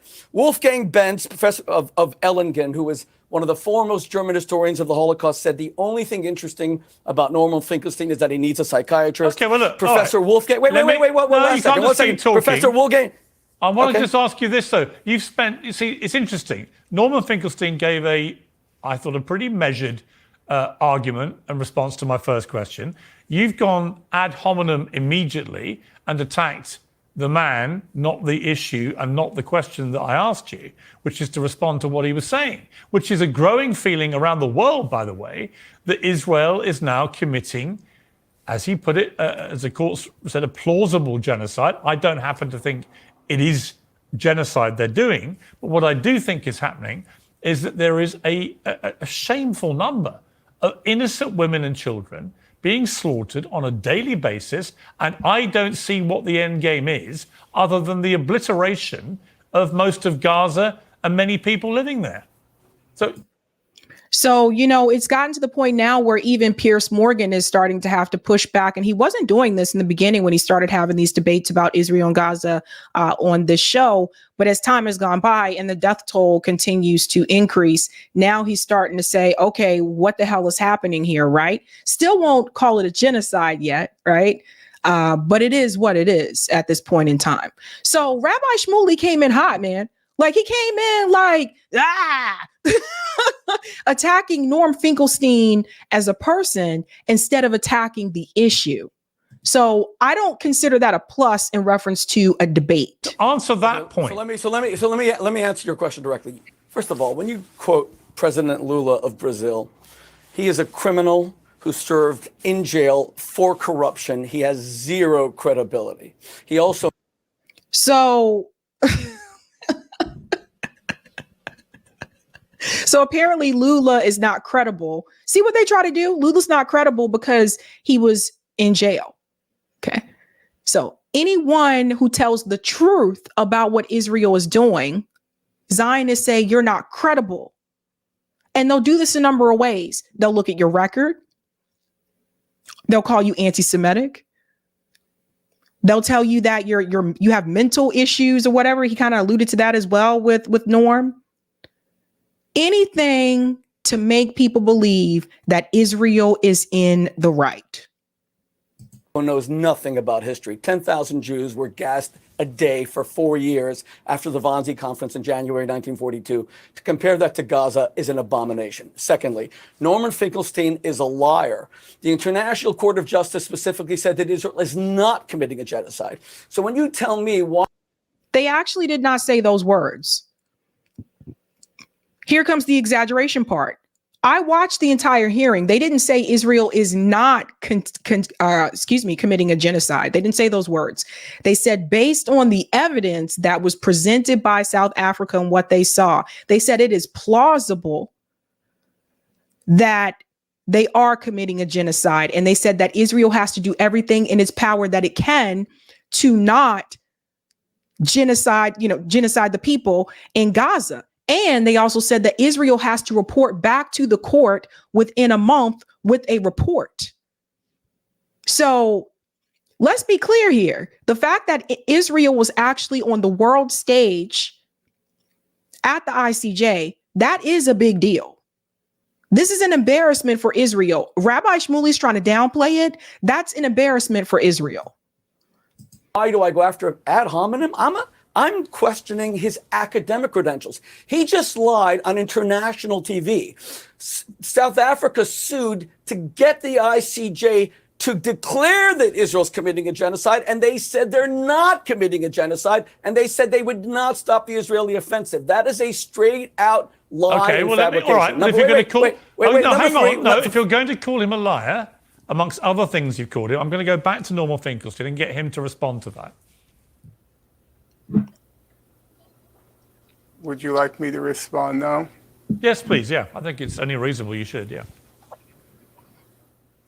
Well, I'm not sure what was the purpose to inviting either me or Mr. Shmuley to this program, because obviously we are on two entirely different wavelengths. Mr. Shmuley is in the business, which is not surprising, of character assassination. He's in the business of libel. That's his job, because where he have to confront the facts, he would be in a very difficult situation. So that part that Norm said there is very important. That is Rabbi Shmuley's job. His job is to lie and to assassinate your character, right? Because he does this with everyone, not just Norm. Anyone who is criticizing Israel, Rabbi Shmuley does this to them as well. That's his job. That's why you see him out in the front in the spotlight like that. He's supposed to try to demonize your character, and he's supposed to lie as much as possible. That's why you see him everywhere. That's why you see him on this show multiple times. I don't know why Pierce keeps bringing him back on the show, but that's why you see him the most. And two, when you're actually having a debate, I was in the debate team when I was in high school. When you're having a debate, one of the rules of debate is that you cannot make personal attacks. You can only debate the issue at hand. So when Rabbi Shmuley comes in and starts making personal attacks towards Norm Finkelstein, I would say you actually already lost the debate, if I'm going by the rules. So let me make one clarification. None of my remarks bear on my personal opinions. I simply am repeating what the documentary record shows. Now, according to Mr. Shmuley, I am a liar because, according to Mr. Shmuley, the International Court of Justice explicitly concluded that Israel was not committing a genocide. Now, I would say that Mr. Shmuley is suffering from what I would call a Judeo-dementia, because there is no possibility on earth that any rational human being could have read the opinion or the ruling rendered by the International Court of Justice after the South Africa application and after the oral proceedings. There is no possibility on earth that any rational person can conclude that the International Court of Justice ruled that Israel was not committing a genocide. Facts. Facts. So we now have two difficulties. Number one, Mr. Shmuley seems to think his purpose to being on the program is to personally attack me, the Latin term ad hominem attacks. Number two, Rabbi Shmuley seems incapable of processing very basic facts. If Mr. Shmuley believes that the International Court of Justice ruled explicitly that Israel was not committing genocide, if that's what he truly believes, then I would say he's suffering from some form of Judeo-dementia. Okay. It is funny, like during this debate, because I don't know if Norm maybe was a little tired or whatever, but the look that Norm had on his face from the very beginning of this debate was just kind of like, let's get this over with, you know, like, let's do this. Let's get this over with. Shmuley, you're a loudmouth. I got other things to do. That was the look he kind of had on his face. Okay. Let me bring in. May I respond? Yes, you may. Yeah. Okay. Okay. Thank you. Thank you, Pierce. You know, it's interesting, Pierce, that you and Norm are saying that I went ad hominem. No, I did not. I quoted his own words of Jewish anti-Semitism, vitriol, which are so extreme that they're There goes that word again, anti-Semitism. Just throw it in anytime. shocking. I told you, he called his own parents haters of Germans. Not the Germans hated his parents and annihilated his family. His parents hated the Germans. But now he just now says, I suffer from Jewish dementia. Notice, it's not Shmuley who suffers dementia. It's always Jewish dementia. It's always Jews. Norman Finkelstein has now accused Israel of 5 different genocides. 1982, he accused Israel of genocide in Lebanon. It went on 2006, 2009, 2015. Now, this is the 5th. That means we Jews, I always thought Jews suck at sports and PR. We suck at genocide because we've attempted it 5 times, and yet in all the Arab-Israeli wars, Jews and Arabs together, the numbers that have died, including terrorists, are less than 100,000. Bashar al-Assad next door killed 600,000 in 2 years. We Jews ought to go to him and ask him, how do we finally do this? Because according to Norm, we've tried it for 30 years and we can't do it. In fact, since 1967, when Gaza came under Israeli control, the population of Gaza grew by 1 million people. How is that a genocide? The population grew because you put more people there. The population grew because you kicked people out of the West Bank and you put them there. You know, notice everybody has the same talking points. All the Zionists have the same talking points. How did the population grow? If we're committing a genocide, how did the population grow? Easy, you put more people there. This is just common sense. Common sense. Now, when Norm says that the ICJ said that Israel's committing a genocide, I repeat, Norm, respectfully, you are a fabricator. They said specifically that Israel has an obligation not to. South Africa asked for a cessation of hostilities. They refused. They repeated that refusal last week. How you could get on this program and actually fabricate? Well, I guess I know why, because even your mentors, Chicago professor Peter Nozick, calls your scholarship, quote, trash. And this is trash because anyone can Google what we're saying. Yeah, but Rabbi Shmuley, look, I'm going to jump in again because, again, what you're doing.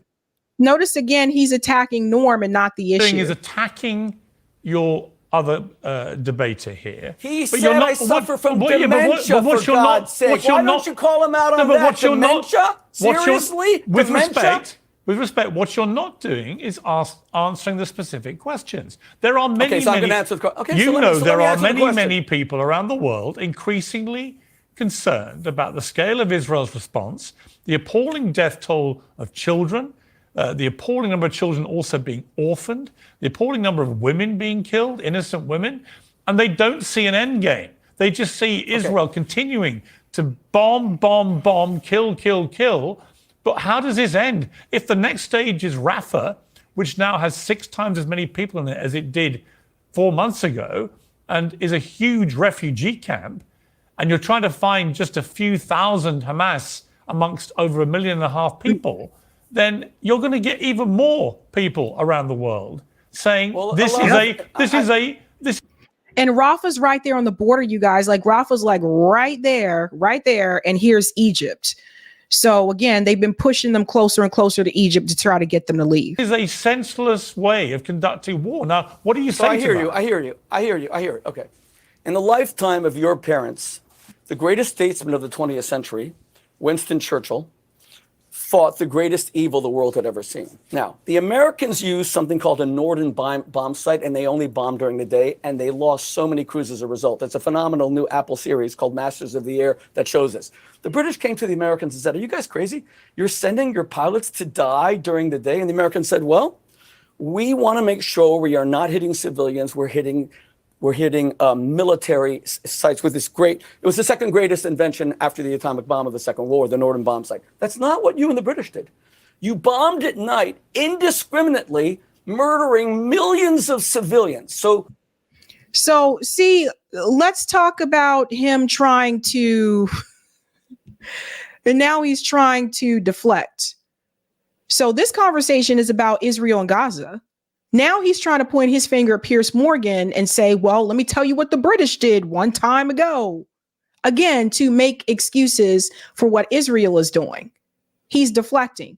Another part of the Zionist playbook. Lie as much as I can, and then if it still doesn't work, let me start deflecting and start blaming other people.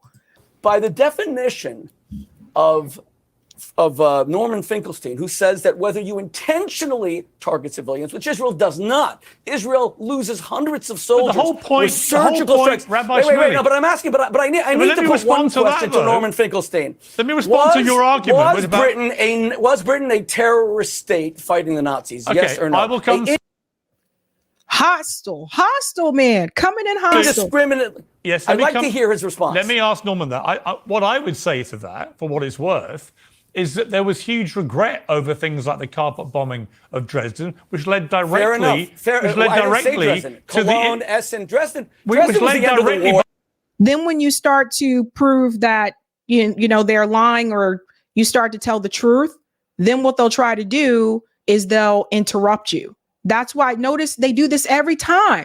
Notice the Zionists do this every time. Once you start proving them wrong, then they're going to try to interrupt you. It was April 1945. Let's go to Cologne. Let's go to Dresden. Let's go to Hamburg. Let me finish. Yes. Which led directly to the Geneva Convention to try and prevent these things happening again. Many people think what's happening now in Gaza is a form of that happening again. Norman Finkelstein. No. What's happening in Gaza is what the Americans did with the Norden bomb site. The Israelis are using surgical target. Okay, now he's blaming the Americans. So he went from blaming the British for previous war, and now he's blaming the Americans. Now he's saying they're using surgical spots. They're very precise with who they target. Gaza is destroyed. Gaza is destroyed. When you are hitting refugee camps, you're killing all these damn kids. You're not being surgical. You're not being precise. And he knows that. This guy is a liar. This guy is a con man. People need to stop talking to him. I would advise Piers Morgan, stop bringing this guy on your show. I really would say this. Kudos to Norm for sitting through this and tolerating this. But after this, stop bringing him on your show. And I would honestly say to other commentators as well, stop bringing him on your show as well. RFK Jr., you need to get as far away from this guy as possible. The more you guys continue to bring him on the show, the more damage this guy does. It strikes well, they're killing a lot of children. Because Hamas lives under their homes. If Israel's Hamas builds. Rabbi Shmuley, with respect, if Israel's being that precise, why is it killing so many children? Firstly, I want to know what is the accuracy of your numbers, because I trust Hamas as much as I trust. They're complete liars. Secondly. Oh, here comes this part. Now the numbers are incorrect. But Israel's numbers are correct. Every story that Israel is told, that Netanyahu is told, that the IDF is told, we're just supposed to take it with a grain of salt. We're supposed to believe everything that they say. They're telling the truth. They're honest. But anytime information comes from Gaza or the West Bank, we're not supposed to trust it. The numbers are wrong. Now he's saying, oh, it's the numbers. Everybody that's calling you out and sitting here lying on you. Everybody's wrong. The entire world, the international community has risen up against you. Everyone sees what's happening. And everybody's wrong? Get out of here, man. Hamas, unfortunately, wants these children to die, because the more that die, the more you're going to challenge me on TV. Israel wants them to live. Israel withdrew in 2005. Hamas builds their military installations under these children's homes, under their... If you know that they're under the homes and they're under the hospitals, as you have claimed, why isn't the IDF going under the homes and under the hospitals into the tunnels to just target Hamas? You know, they continue to tell on themselves. Kindergartens, under their nurseries, under their hospitals. All right, we now found 350 miles of tunnels under children's homes. That's the size of the New York subway system. I want to be fair to both sides on time. Norma Finkelstein, your response. What would you like me to respond to? I suppose the analogy with World War II and the fact that indisputably, many hundreds of thousands, if not millions of civilians died in that conflict. And the argument is it was for the greater good of defeating the Nazis. Do you see any parallel with wanting, and I completely understand Israel's desire, fervent desire, to eliminate Hamas after what they did on October the 7th, particularly as Hamas has stated again and again, they want to keep repeating it again and again. So on that particular argument about when you wage a war against whether it's the Nazis or Hamas, a lot of civilians tragically will get killed in the process, but ultimately that shouldn't stop you going ahead with the war to try and achieve your goal. What do you say to that? Let me chime in here for just a second and then pass it to Norm. There's another talking point that I'm starting to notice, and Pierce just did it. Israel wants to, root out Hamas. And he says that you can't blame them for wanting to do that after what happened on October 7th. But let's flip it around. You would never be allowed to come onto national television and to say, well, Hamas wants to root out the Israeli government, wants to root out the IDF because of what they've been doing to the Palestinian people since 1948.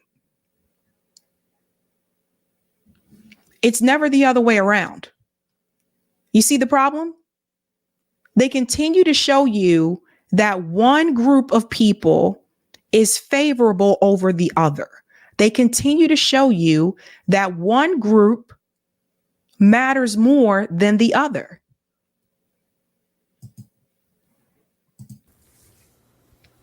What I would say to that is there's a very good reason why this case was brought before the International Court of Justice. That is, as I'm sure you know, that if you examine what Israel has done in Gaza since October 7th, by virtually every dimension you examine it, the intensity of the bombing, the density of the bombing, the magnitude of destruction of civilian dwellings, civilian infrastructure, the percentage, the absolute number of children killed, the relative number of children killed to combatants killed, the percentage of women and children versus men killed, the number of medical personnel killed, the number of journalists killed, the number of UN workers killed. By virtually every dimension that you examine the conflict, by virtually any and every metric that you examine the conflict, Israel's assault on Gaza, which we should bear in mind is among the most densely populated places on God's earth. Yep. And it has been sealed off. Pause here for a second. You see, this is why it's always important to remember who has the power and who does not. And Israel has the power. And the way that Rabbi Shmuley talks about this, he makes it sound like Hamas is incredibly more powerful than the IDF, right? So the IDF, they have superior weapons. They have more weapons than what Hamas has. Hamas doesn't have that type of weapon capability, right? So they have better weapon capability. Honestly, there's really no comparison with this. It's not even fair to compare the two, to be honest. Israel also has the Iron Dome, which is supposed to be there to protect them, right? So Israel has an army. Hamas does not. Gaza does not. They have Hamas, but Hamas is not an army. Those are people who rose up and basically created their own sense of community to push back against what Israel was doing to the Palestinian people. So the thing to always come back to is who actually has the power. And this is something that Rabbi Shmuley does not want to admit. And for the people who try to say, and he'll try to say this too, for the people who try to say, no, there's no ethnic cleansing, there's no genocide. Okay. Why did Israel sterilize Ethiopian Jewish women against their will. Why they do that? Why did they do it against their will? Why did they lie to those women and make them think it was some other type of jab that they were getting, and not tell them the truth that they were actually sterilizing those women against their will? And why would they sterilize them? Because they don't want them to reproduce. Let's continue. From humanity since 2006. As Giora Eiland put it in March 2004, Giora Eiland was the head of the Israeli National Security Council. He described Gaza, and I'm quoting him now, as a huge concentration camp. That's not me, that's Giora Eiland, the former head of the Israeli National Security Council. So if you put all of these metrics together and you add in the context being a concentration camp in which half the people are children, 70% are refugees. Yep. If you add in the context and the metrics, there is a very good reason why Israel was brought before the International Court of Justice. Now, Mr. Shmuley has every right to question the authority of the numbers, the figures, and so forth. I am a strong believer in the right of Holocaust deniers to make a case before the public because, as John Stuart Mill once put it, we are all fallible, and being fallible, we have to always have a place in our minds open to the possibility that we are wrong. So, like Holocaust deniers, I do believe that Rabbi Mr. Shmuley should have the right to speak. However, granting that right, he has a very tall order.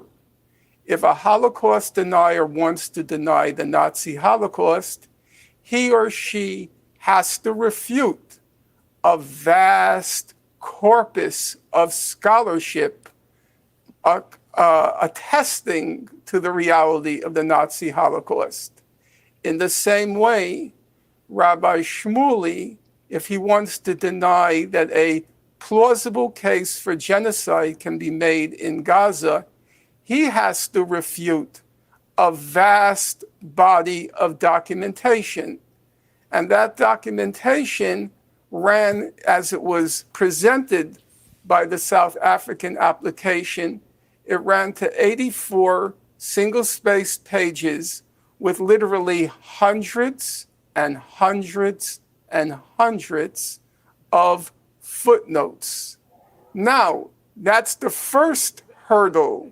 Are we really allow me to finish. Come on. No. Allow me to finish. Your debating style was to drone on, coma-inducing. That's how you debate. You try to put your opponents into slumber. For God's sake, you made your point. It's time for me to respond. That's a dialogue. No, I'm not dominate this debate like you did with Alan Dershowitz, and you dominate. You took 3/4 of the time. I won't allow it. Now, let me respond. First of all, Pierce. Now, this is where Pierce, being the moderator, should actually come in and moderate, right? You don't allow the people that are debating to just kind of run the show. That's why you have a moderator. So you should come in and actually moderate. I'm glad that Norm has at least had the intellectual honesty to concede the first point, that the ICJ, the International Court, never ruled against Israel. Now notice he's saying that South Africa brought the case. They lost the case, first point. Because I've been attacking his credibility. For you to say, Pierce, I'm attacking him ad hominem, his personality, I'm not. The question is whether this man is a scholar or not. He has no tenure. He was denied tenure at DePaul University. He is only known because he's a Jewish anti-Semite. Now, Rabbi Shmuley is showing his elitism. Who cares if Norm Finkelstein has tenure? A lot of faculty, in fact, most faculty members do not have tenure. I worked in higher ed for a long time. I know this. The way that you get tenure is based on your research. Now, I think it should be based on your research and your teaching. I've met faculty members that are excellent teachers, but they didn't have the time actually to put in enough research, so they don't qualify for tenure because of that reason. I think it should be both, but they usually focus more so on the research. That being said, who gives a fuck? Who cares if he doesn't have tenure? So you don't consider someone to be credible or knowledgeable enough if they don't have tenure.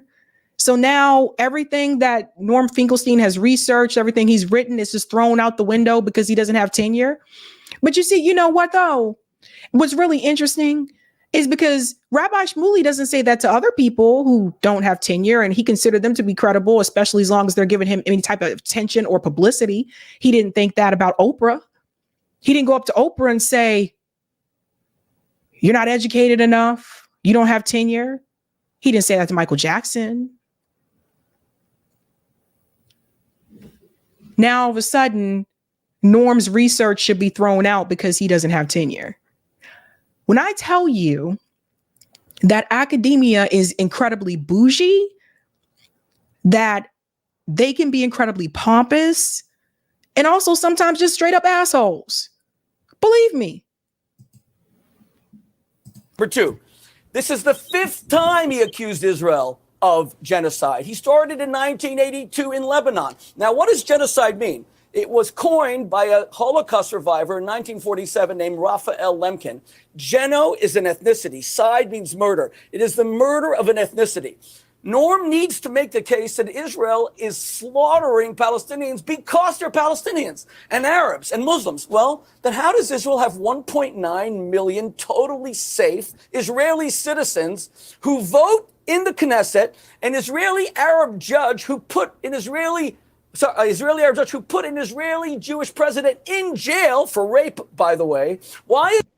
They always like to bring up the sexual assault in reference to the Palestinians being the perpetrator, even though the UN actually just released a statement that actually shows that there were Palestinian women that were sexually assaulted by IDF soldiers, and you don't hear them bring that up. Almost everything that you hear people like Rabbi Shmuley say that Hamas and the Palestinian people are doing, it's usually the IDF is doing those things. Here he goes with the sexual again. By the way, this guy sold dildos. Okay? There's that too. I don't know what it is with him and the sex and the genitals. Just saying. Is that none of the Israeli Arabs have risen up to stop this genocide because it has nothing to do with all right, but let me ask you this. Let me ask you this. It has to do with a date called October 7th. Let me ask you this. 1,200 Jews were shot in the genitals, burned to death, slaughtered, and no democracy should allow that, except... Listen to this again. Notice how he brings up the genitals again. This guy's obsessed with people's genitals, okay?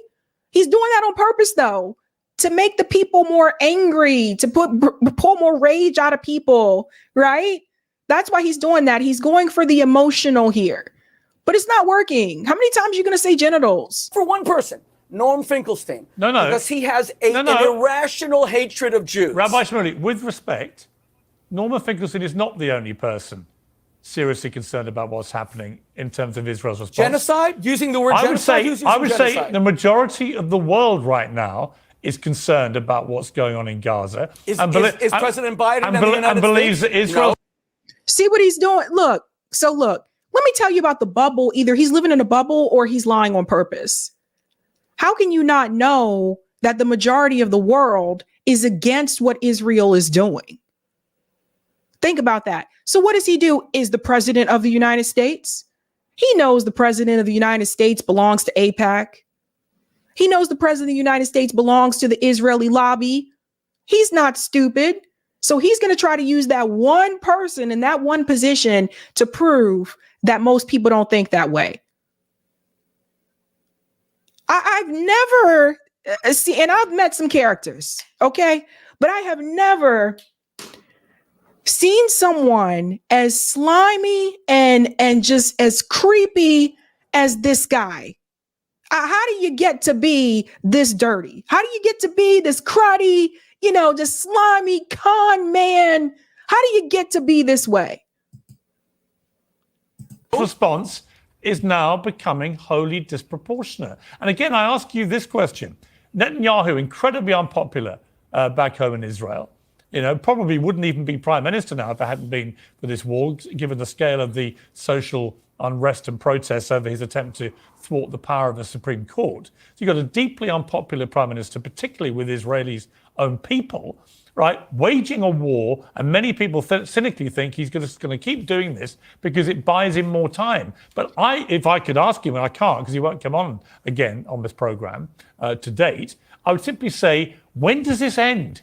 How many people are you prepared to kill on the other side before you declare mission accomplished? And why would you think, by the way, that killing so many innocent people in Gaza and destroying so much of the homes in Gaza, north and south, why would you think that that would end radicalization of people who may be sympathetic to Hamas? Why would it not have the opposite effect? When I saw you face to face in your studio in London a few months ago, I told you I think that you've been fair on this conflict. So I respect your question and I want to take it seriously. First of all, Netanyahu's unpopularity means nothing. Churchill destroyed the Nazis, saved Western civilization, and immediately was kicked out by the British. He actually lost the election, as you well know. So that means nothing. It doesn't. Churchill was also in power for a long time. Let's not pretend like Churchill was only there for like 4 years and then peaced out. So I don't know if that's like the best example. He was also getting older. He also had health issues. Make sure you add that part. And then also, when he says that it doesn't matter if Netanyahu basically has a low, approval rating, you know what he's really telling you, right? It does not matter because the problem is not just Netanyahu. Netanyahu is a symptom of Zionism. The problem is Zionism. So Netanyahu can resign and someone else can win. But as long as Zionism is what is actually in charge and what is happening in Israel, nothing is going to change for the Palestinian people. It just, this is very problematic. I mean, Churchill wasn't a great man. It means nothing. Number two, let's say, for example, look where I am. I'm in the beauty of South Florida. This is where I grew up. Imagine that 6 million Jews living in Israel say, you know what, we've had it.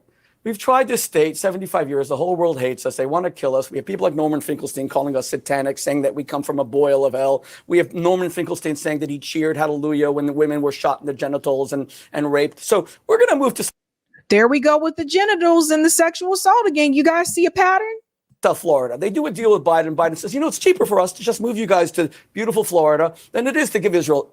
And Israel disappears, God forbid, in a very humanitarian way. No one dies. Now you're left with no Israel. Will that change for one moment, Pierce? All of the women in Gaza now under Hamas, the teenage girls who have tires put around their heads, who are burned to death by their brothers because they have sex before marriage. Will it change the fact that LGBTQ Palestinians have their genitals cut off and are castrated? Will it change? Genitals again, and LGBTQ people can't get married in Israel, so I don't know what you're talking about. What is this? Is just what he's showing you is he has a problem with the culture, period. He revealed this to you. He revealed himself. He has a problem with the culture that the Palestinian people have, period. And I think there's some exaggeration in there as well. You see that? He's showing you he don't like the culture. He's showing you he don't like the people right in your face. The fact that any political protests on the part of Palestinians, no Israel anymore, against Hamas, have them shot 20 or 30 at a time by hooded terrorists. Will it change the fact that Palestinian Authority officials, their fellow are thrown off rooftops by Hamas, who did this in 2006 in a coup? Will it change the fact that there isn't one Arab democracy? Will it change the fact that in Syria, 600,000 Arabs, 600,000, Norm Finkelstein doesn't give a damn about them, were killed between 2011 and 2014? Syria is probably not a good example to bring up, considering the fact that the U.S. government is occupying a third of Syria, which is the part that has the oil, and also considering the fact that Israel is also bombing Syria right now and also Lebanon. So Syria is probably not the best example to bring up, not on this subject. Israel is not the problem. Arab dictatorships, tyranny. Would it change the fact that Ismail Haniyeh is worth $4 billion? Would it change the fact that Khalid Mashal is worth $7 billion? It would change nothing. If Israel left the Middle East, the Arab world is still in crisis, killing teenagers, killing LGBTQ, destroying democracy, all dictatorship, kleptocracy. You have Mahmoud Abbas, who's a... Pause. You know he exposed himself, right? He said the Arab world. They don't want the Arab world to exist, period. They don't want it there. They don't want the people there. I told you the plan. The plan is to take over that entire region. Netanyahu made a statement recently. I'll see if I can find it on Twitter. Made a statement recently where he's talking about, and then we'll go on to liberate the people in Africa. I told you, they trying to go up in there too. How you going to come into Africa and say you're going to liberate the people there? How about you stay the fuck out of Africa, Netanyahu? How about you do that, okay? How about you fall all the way back and leave African people alone? Can you do that? 2024, you still got people trying to colonize up in Africa. How about you stay the fuck away from African countries? How about you do that? Billionaire. You have Yasser Arafat, who not only died on the Forbes 400 richest men in the world, which is shocking, but his wife still lives in a penthouse paid for by the Palestinians in Paris. And one final thing, when Norman Finkelstein fabricates and says about the terrible plight of the Palestinians in Gaza, they were given about $100 billion over the past 18 years. More that is triple per capita what the Marshall Plan was given to the Europeans. Look what they did with it. Germany, France, England. How much money have we given you, though? Okay, you get what, $3.8 billion from the United States every year? The money that's been given to the Palestinian people it's minuscule when you're seriously comparing it to how much money has been given to Israel. What are we doing here? That's why I said before, why are we giving the money? Why are we giving them money? Everybody bring this up. Bring this up to your politicians. Bring this up to the representatives. Bring this up to people in your community and start pushing back and say, why the hell are we giving them billions of dollars every year instead of giving it to people in this country? Everybody say this with me, especially those of you upset about universal health care, not having health care in this country. Bring this issue up to your representatives. You're upset because we don't have reparations for descendants of slaves in this country. Bring this issue up to your representatives. Your reparations is going to Israel. Your health care is going to Ukraine. Everybody should be livid about this. I don't understand. Even if you don't agree with these universal policies, why the hell is our money going over there? In Israel, they got universal health care. In Israel, they can go to college for free. You can't even do that in this country. Everybody should be pushing back on this. I can't. Stop voting for these politicians that are bought and owned by AIPAC and the Israeli lobby. All this shit need to go. Period. It's that simple. And you know what the Palestinians did with it? With what Hamas? They built tunnels with giant television screens where the Hamas Hitler, Yahya Ayash, is living now with his family. So the IDF and other Israeli officials actually admitted on CNN that Israel built those tunnels under Al-Shifa Hospital. So this is, once again, this guy is exaggerating and he's going to pretend like Israel didn't build some of those tunnels. Like, I can't. They built one bomb shelter. Let me go to Norman Finkelstein. Norman, the question I would have for you is this. Do you accept that Hamas need to be removed from power in Gaza?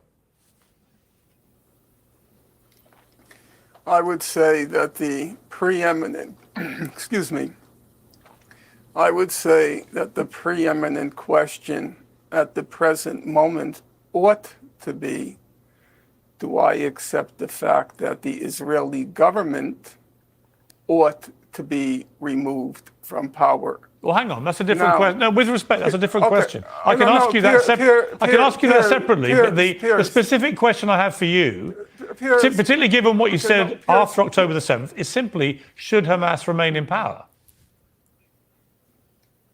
And should Hamas remain in power, I think that the Palestinian people should be able to determine their own future and determine their leadership.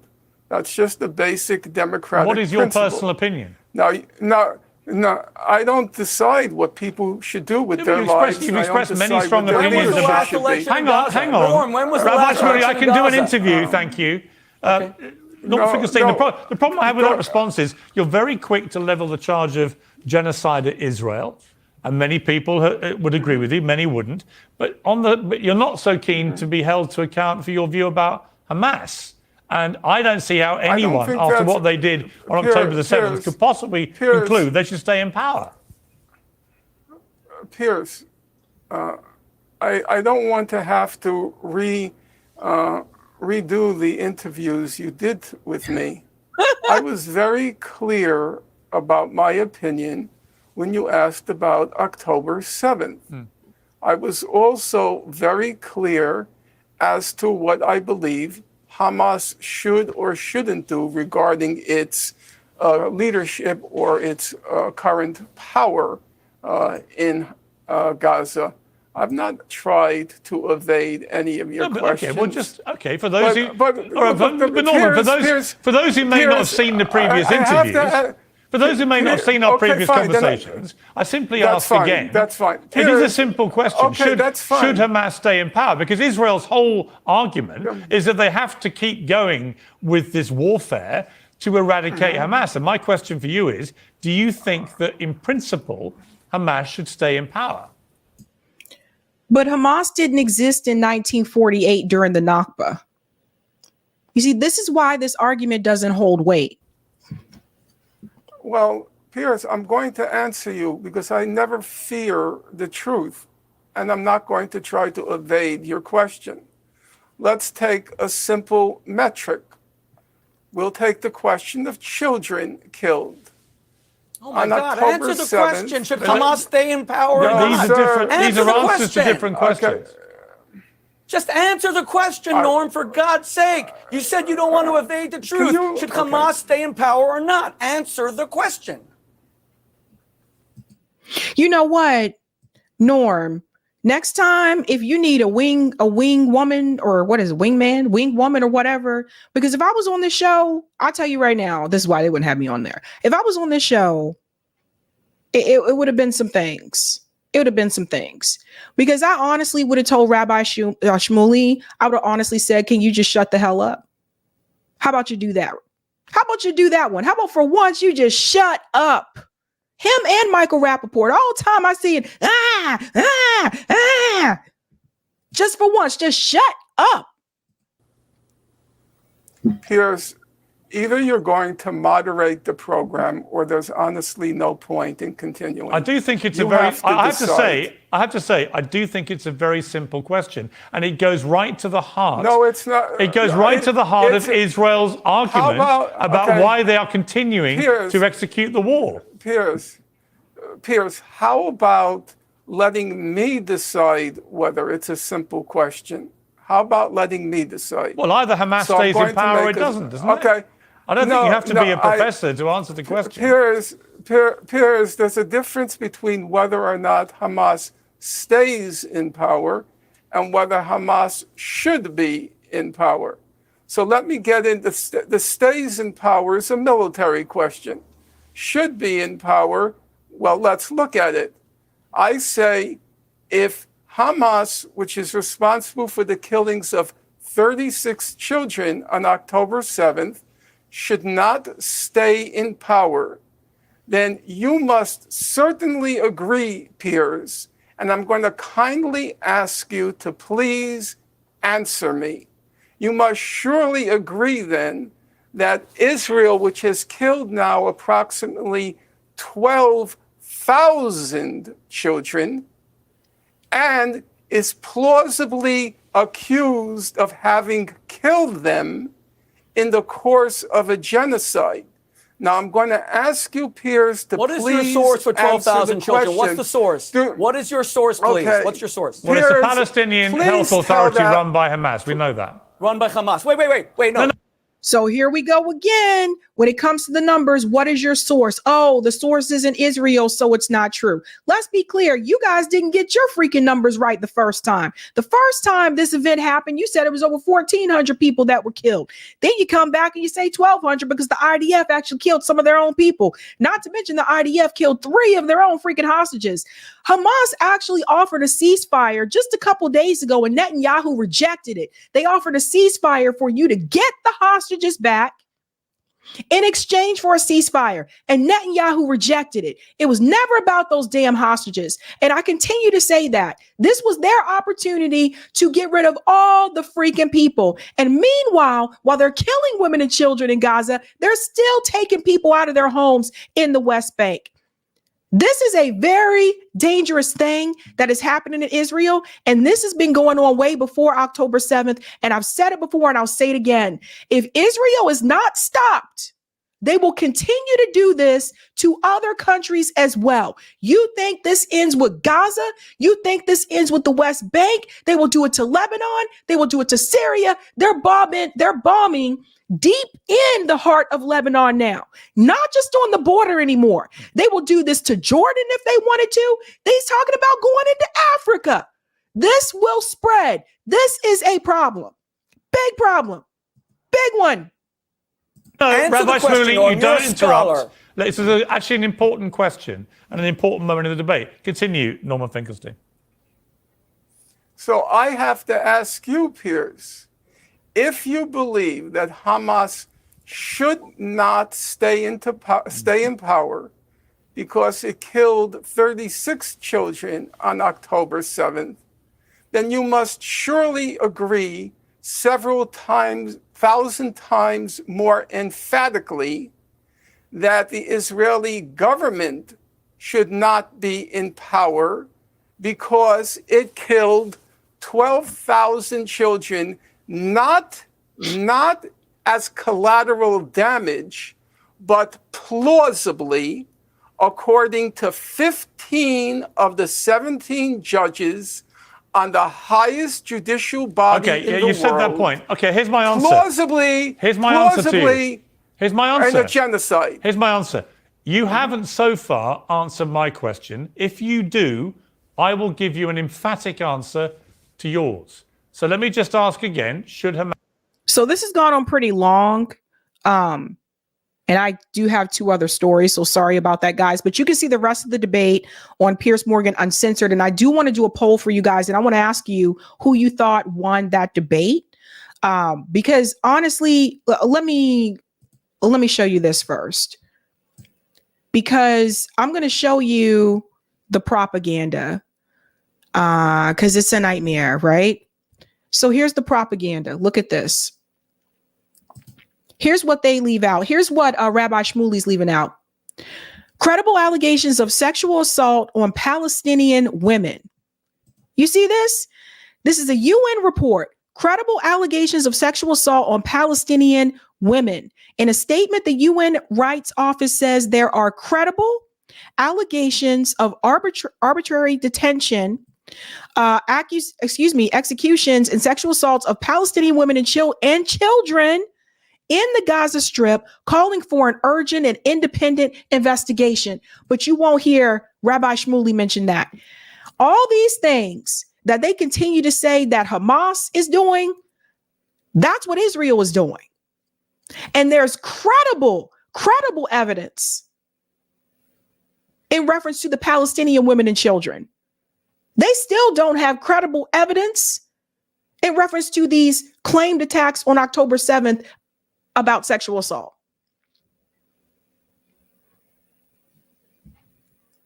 Now we're going to do a poll. I'm going to poll you right now. Let me jump in. We're going to do a poll because I want to know who you thought won the debate. So I figured like most of you probably hadn't seen this yet. So that's why I was like, I'll do it when we get in. And then we'll just go to here. Yeah. This should take about 2 seconds. It doesn't take me long to do this. And it should pop up in the live chat. Poll your audience. Let's do it. Start a poll. Who won the debate? Norm or Shmuley? We'll do Shmuley. And then we'll also do I don't know. We always got to have that as an option. Start poll. So that should appear in the chat. Yeah. Okay. So there's a poll for you now. If you guys want to go ahead and answer, who do you think won that debate? And Eric, you'll be able to see the poll results, and then we can reveal that whenever you're ready, Eric. But that's in the live chat, guys, and let me know who you think won that debate. And I'm ready to go to the next part of Type V and C so we can get to the Rashida Tlaib story. And I still want to do the, we still got the Julian Assange tribute as well. Okay, so let me know whenever you're ready with that poll, Eric, and I'll go ahead and put that up. Rashida Tlaib is actually doing something a little bit different compared to her counterparts who have decided to go ahead and endorse Joe Biden like AOC. She actually is calling on Michigan voters in her particular district to vote uncommitted in the Democrat primary. This is interesting strategy that she's doing here. Let's get into this announcement here from Rashida Tlaib. It's Congresswoman Rashida Tlaib. I'm here at the Ford Civic Center in the city of Dearborn. I wanted to remind everyone, please know that you can early vote today until February 17th. They are open here, specifically here from 9 to 5. Check with your local clerks. There are early voting all throughout the 12th Congressional District.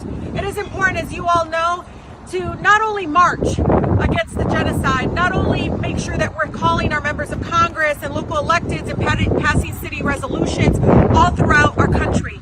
It is also important to create a voting bloc, something that is a bullhorn to say enough is enough. We don't want a country that supports wars and bombs and destruction. We want to support life. We want to stand up for every single life killed in Gaza. I want you to think of El Shama. I want you to think of Rima. I want you to think of Sidra. I want you to think of all of the amazing young children and the people, again, lives were lost in Gaza. This is the way you can raise our voices. Don't make us even more invisible. Right now, we feel completely neglected and just unseen by our government. If you want us to be louder, then come here and vote uncommitted. Okay, so Rashida Tlaib is calling for her constituents to vote uncommitted in the Democratic primary and not vote for Joe Biden. As you can imagine, she's getting a lot of pushback in reference to this. I'm pretty sure that would not surprise you. It's really interesting. You know, I imagined if she had other squad members like do the same thing in their respective areas, then I feel like this could make more noise. But as it stands right now, she's basically on her own island. But make no mistake as well, Rashida Tlaib, again, she knows that her constituents really like her in her district. You also got to remember that that area has the largest Arab population in the country. So she is her constituents and they are her. So they understand this. They started the Abandon Biden campaign. So it's not like she would face a lot of scrutiny against like her community for doing this. This is something that they most likely support because they already started the Abandon Biden campaign. So what I'm saying is it's not as much of a risk as you think it is for Rashida Tlaib to do this. Now, of course, there is pushback, and here it comes. So for months, the Arab and Muslim communities in Must-Win, Michigan have said they are angry with the Biden administration over the president's repeated refusal to call for a ceasefire in Gaza. And in a video posted on X, Democratic Congresswoman Rashida Tlaib encouraged them to bring those criticisms to the ballot box during next Tuesday's primary.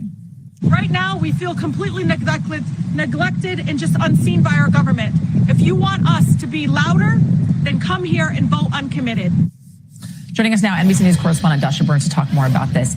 This is something they want to drive home. They want this point to be made to the Biden administration because they want them to make a decision about what's happening between Israel and Gaza. They're calling for essentially a ceasefire by leveling this vote of uncommitted. What more are we learning about these efforts and how much Michiganders are on board with it, especially the Arab American community? Well, Tlaib is joining a wider effort to do this uncommitted vote. And to be clear, this isn't an effort to sideline Biden from the nomination. It's not an effort to hurt him in November. It's an effort to make their voices heard. She went on to say in that video that it's important to create a voting bloc, something that is a bullhorn to say enough is enough. And it's particularly powerful in Michigan because this is a state with a large Arab American population. They have not been happy with how the Biden administration has handled this. And remember, Michigan is a must-win for Biden. He won it by a very small margin in 2020. Trump won it in 2016. And they're going to Michigan to say, hey, we actually have power in a state like this. We could make an impact. So you got to listen. Can we talk about the impact here? Because when you think about the Arab American vote, right, I believe in 2020, the turnout was 146,000 to 200,000 Arab American or Muslim American voters. I mean, they turn out. They turn out. They can make a difference when the margins are really slim in states where they tend to be, like Michigan. The other factor is young progressives, even if they're not Arab Americans, young activist Democratic voters who also, do tend to turn out, are not thrilled with how the Biden administration is handling this. They aren't necessarily going to go vote for Trump, but they might not vote for Biden because of this. But he's in a tough spot because look, he would also anger a whole other demographic of people if he decided, we're not supporting Israel anymore. No, he wouldn't anger a whole other demographic of people. A lot of Jewish people actually are against what's happening to the Palestinian people. He would anger the Israeli lobby. So let me go ahead and fix that talking point for her there. Now, what I question is this. Okay, I get it. This type of strategy to get people to vote uncommitted in the primary against Joe Biden, I guess in an attempt to get Joe Biden to call for a ceasefire, and then you'll tell those voters to support Joe Biden in the general. That's what it seems like the strategy is. However, why stop at the primary? Why not just do that in the general election? At this point in time, the people who have been killed cannot be brought back. And you supporting Joe Biden in the general, in my opinion, just gives him a pass to continue to do whatever the hell he wants to whatever people in any other country. So instead of doing this in the primary, Rashida, why aren't you encouraging your constituents to not vote for Joe Biden at all in the general election? And if we take it to the general election, then you can in turn encourage your voters to support a candidate outside of the duopoly that actually does care about the rights and the lives of Palestinian people and wants this war to end. See, this is what I said before about being somewhat progressive, but not going all the way. It's like you put your foot in the door, but you didn't walk into the room. You have more power than you realize. Biden cannot win the general without the state of Michigan. So you should use the power that you have to the fullest extent to make him and the Democratic Party learn a lesson. Shout out to K-Study QB for this clip as well. More responses in reference to Rashida Tlaib's strategy here. A new effort is underway in Michigan ahead of the state's February 27th presidential primary. Our Revolution, a progressive political organization, has called on voters to cast their ballot against President Joe Biden in the upcoming Democratic primary, urging them to select uncommitted instead. The group hopes the move will send the president a message and shift the administration's approach to the war in Gaza. Saturday, Democratic Congresswoman Rashida Tlaib voiced her support for a similar effort from another group called Listen to Michigan. Biden's erosion of support in the state is a subject of concern for his reelection campaign. According to census data, Michigan has roughly 310,000 residents with Middle Eastern or North African ancestry, and Arab Americans can account for as much as 5% of the vote in the state, depending on turnout. New polling shows Donald Trump narrowly leads the president in the key battleground state by just 2 points. With numbers that close, though, Democrats are sounding the alarm, warning Joe Biden's handling of the war could cause voters in this crucial bloc to sit out in the November election. One local activist from Dearborn told USA Today, quote, "It is time for the president to take action, and he is failing to do so, and that's going to have political consequences." Explaining his reasoning for backing our revolution's uncommitted effort, former Michigan Democratic Congressman Andy Levin told the New York Times, quote, "I am working with some people who feel like they will never vote for Joe Biden, but there are many, many, many I feel will vote for the president on November 5th if he changes course." You guys remember this guy? So I remember this guy. So he's actually on board with this strategy that Rashida Tlaib is doing. This is the best way I can help Joe Biden. Former Congressman Andy Levin joins me now. Former Congressman Levin, it's great to see you again. Thank you so much for making time. And I actually want to start there. You're framing this vote as a way to help Joe Biden ahead of November. Some Michigan Democrats, including the state's governor, Gretchen Whitmer, have cautioned that whipping support against Joe Biden could and will backfire. Explain to our viewers why you don't believe that's the case.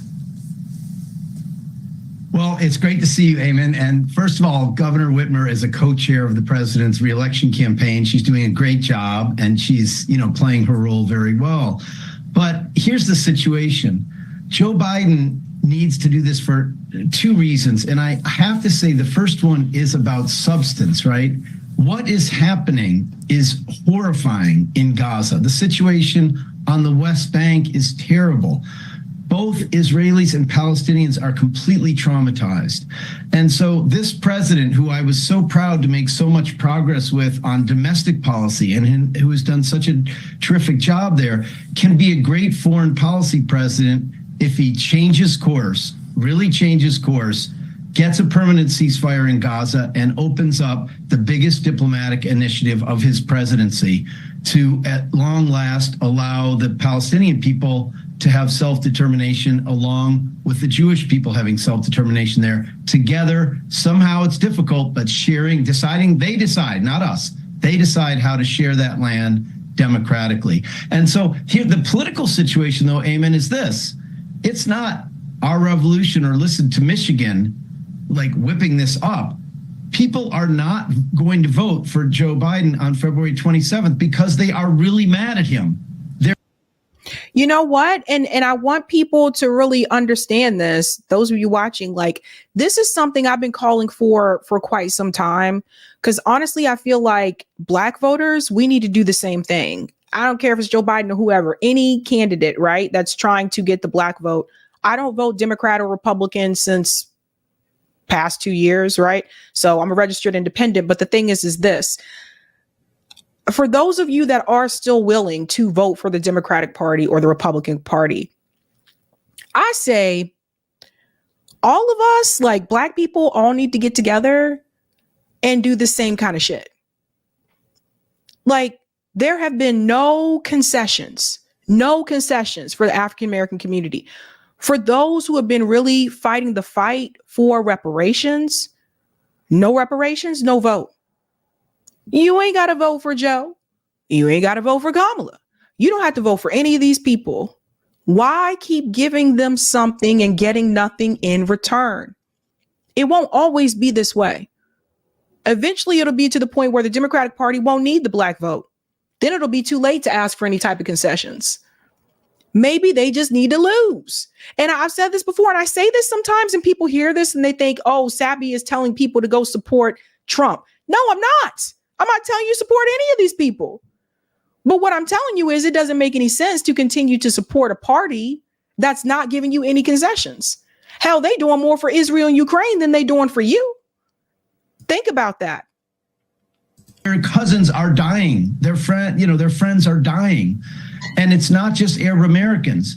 You're right, we are the densest Arab American state. We also have 250,000 Muslims in Michigan. We have 1.4 million African Americans. And you just saw the AME bishops going even farther in saying that we ought to suspend all aid to Israel, military aid to Israel. And then you've got 370-some thousand 18 to 24-year-old voters, all of whom are very upset. Now, these are somewhat overlapping groups, right? Right.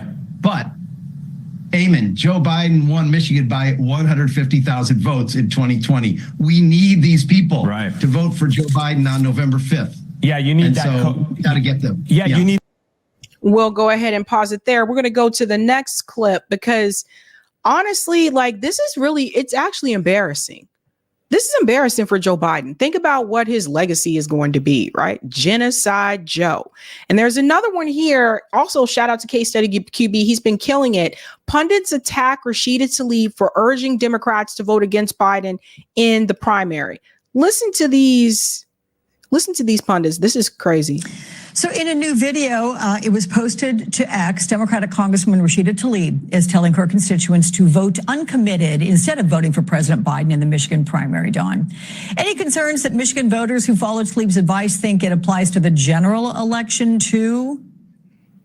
No, well, yes, because you're talking to a voter who's not extraordinarily informed, and there might be some confusion there. But let's talk about how the realities of politics works in Washington, D.C. I'm getting really tired of people saying that voters are uninformed. I'm tired of people coming onto these shows, making it seem like the voters are uneducated or they're not smart enough or aware to know what's going on. Now, listen to this guy, right? Now, you see who they bring on here. Listen to this. I got a lot of friends and family in Detroit. I care a lot about that proud Black community. What up, though, to all the folks in Detroit? When Jalen Rose Leadership Academy and Wayne State and Cass Tech don't get the proper appropriations from the Democratic administration, the Democratic president, remember it's because your Democratic congresswoman told them to not vote for the Democratic president in the primary, and she won't. Pause. You know what? So he mentioned those two institutions, right? What has the Democratic Party done for Detroit in reference to education outside those two institutions that he's talking about? The fact that Rome can tell you, my comrade Rome from RBN can tell you, he watched them close 40 schools in Detroit. Did the Democratic Party fix that? Did the Republican Party fix that? Because at one time, remember, Michigan was a swing state. They fixed those schools. They fixed the Black communities that have abandoned houses. They fixed that. They fixed the poverty issue? No, you don't fix the poverty issue. You're not going to decrease the crime issue. So what does this do? He mentioned just those two institutions. Rome has a whole documentary made about him on RBN about what Detroit is really like. You want to see what it used to look like and what it looks like today. So just how much has the Democratic Party or the Republican Party been doing for Detroit? Don't have the excuse that, well, I was saying primary, not general. You don't slap the president in the face and then expect to be treated as a member of the caucus in good standing. And you can slap whatever you want to slap. You don't slap the. So he's worried about her being a member in the caucus in good standing instead of worrying about all these Palestinian people that have been killed because of the weapons sent by the United States. So all the people in that area in Rashida Tlaib's district that are Arab American, they're just supposed to pretend like they haven't lost whole family lines over there in Gaza. I told you they're very particular about who they bring onto these shows. You wouldn't see them walk down the street and ask Rome what he thought. They wouldn't bring him on. They bring on the people to tell you that you better support Joe Biden. so Rashida Tlaib is not there to represent the squad. She's not there to represent Palestine. While there's merit in all those things, you're there to represent your hometown constituency in the city of Detroit. And I will tell all my friends and family in Detroit that your congresswoman has failed you and frankly embarrassed you, and there could potentially be ramifications. No, I would say what has embarrassed you and what has failed you was continuing to support a party that continued to take money out of your city, impoverish the city by sending jobs away. That's actually what's embarrassing and what has failed the people in Detroit. So you want everybody to believe that one person, just Rashida Tlaib, failed everybody? Seriously, where'd they get this guy from? Where'd he come from? How we know he really lived there? How much you want to bet he don't really live in Detroit? How much you want to bet he live in the burbs somewhere? How much you want to bet? How much? Let's go on to the next clip here. I tell you, man, I'm not falling for it. Not falling for it. Now, while she's doing that, she was also messing up on this, though. Because she's still messing up on Syria. This don't make no sense to me. Danny Haifong said, imagine claiming to support Palestine while carrying water for the U.S. dirty war on Syria. Oh, wait. That's exactly what Rashida Tlaib is doing. She goes on to say here, over 600,000 Syrians have been killed. I introduced the Justice for Syrians resolution to push for the UN to finally hold war criminal Assad accountable for his crimes against humanity at an ad hoc international court of law. We must demand justice for the Syrian people. How you get Palestine right and you get this wrong? How many times didn't Aaron Monte win an award for debunking the chemical attacks? Didn't he win a whole damn award? And I don't mean like a podcaster award. I mean like a fucking journalist award for debunking this narrative. How you still get this wrong?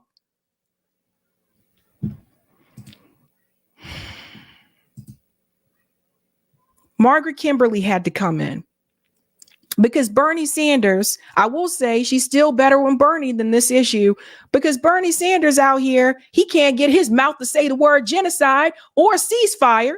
Margaret Kimberly says, as I posted earlier, any individual's definition of genocide is irrelevant. This is important. The issue is how the UN Convention on the Prevention and Punishment of Genocide defines the term. And I repeat, Israel is a signatory to that convention. Bernie is a weasel, but it really isn't about him. We'll just play the first part. In your view, is what Israel is doing in Gaza a genocide? In my view, it is absolutely disgraceful, horrible, and I'm doing, as a United States Senator, everything I can to end it. And where I'm sitting is, and I don't know how many people know this, every year the United States provides about $3.5 billion in military aid to Israel. On top of that, there is a bill. I was supposed to be here earlier. Couldn't come because a bill came up for not just all for Israel, $95 billion, including $14 billion for Israel. And I have led the opposition to that. I do not want to see the United States complicit in what Netanyahu and his right-wing lunatic friends are doing right now to the Palestinian people. So my job right now is to support what the United Nations is trying to do, have a humanitarian ceasefire, see if we can get the humanitarian aid immediately in there, and work out, as complex and difficult as it is, some type of long-term solution to what's going on there. The question was, do you consider what's happening in Gaza to be a genocide? That was the question. But do you buy the South African case at the International Court of Justice that what Israel is doing in Gaza constitutes genocide or genocidal acts? I think, look, we can argue about definitions. It is horrible. Right now, 29,000 people have been killed, and some 70,000 have been injured. Some 65% of the housing units have been destroyed or damaged. And I am worried right now, and I almost wonder why I'm in the UK and not back in the US dealing with this stuff, is that we have hundreds of thousands of children are facing starvation. That's what I have to work on right now. But She goes on to ask the same question. He doesn't really answer the question. So Rashida Tlaib is at least better than Bernie Sanders on the Gaza issue. But again, she's Palestinian, so it's her people. I would expect her to be good on that issue. But the fact that she gets that issue correct and she doesn't get the Syria issue correct. Oh, Danny Haifong in the house. Danny said this is a huge unspoken problem in the Palestine movement in the U.S., especially in college campuses.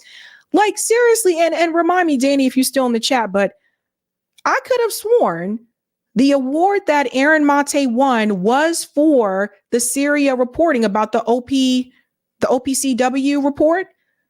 Didn't he actually prove? I could have sworn he proved that Assad was not gassing his own people. Could have sworn.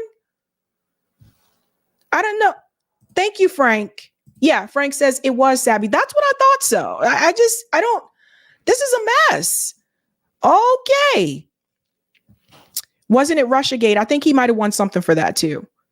Because that's just, I don't know, man. That's just wild.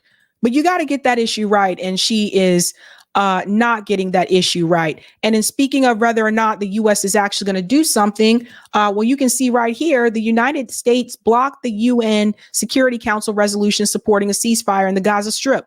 Once again, and you can see this woman right here. Y'all see her? You see her face?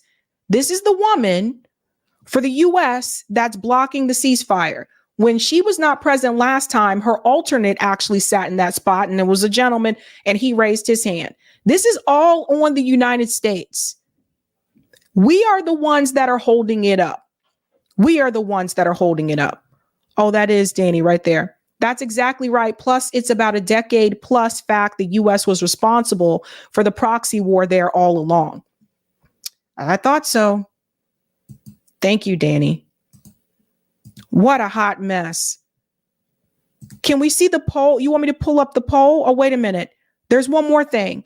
It's not just Michigan. Someone sent this my way about Philly. You guys hear about Pennsylvania? These Muslim activists in Pennsylvania want to abandon Biden over Gaza. So remember, Pennsylvania now is also declared to be a swing state, and Biden won that in 2020. So now there is another one. Actually, I'll put this in the chat for you guys to look at on your own time. Also, Pennsylvania is now having a movement against this as well. So just FYI, it's not just Michigan. And I think we can go into Assange after this. Okay, I'll take the poll. I don't know why more people didn't vote. But anyway, I said, who won the debate, Norm or Shmuley? 86% said Norm, 2% said Shmuley, and 12% said I don't know. And I always have mad respects for the I don't knows because, how do you put it? Those individuals are keeping it real with me and not pretending like they do know when they don't know. We're going to finish up here with Julian Assange, and then we are still going to do call-in. It won't be a late night. What just happened here? Oh, Eric, can you fix the tight VNC?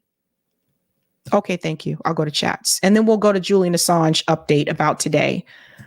Sharon said, oh, yeah, I did that one already. Thank you, Jojo. Silly Rabbi Shmuley, tricks are for kids. You guys are a trip. Thank you, Shalon. Nikki can't seem to grasp that 70% of people don't want Trump or Biden, and less of them want the Boeing princess that owns a military contracting company and has called for war with Palestine, Ukraine, Iran, and China. Well said. Thank you, Tony. We do have IDF TikToks, and now a report of the IDF abusing Palestinian women and tween girls. They are missing.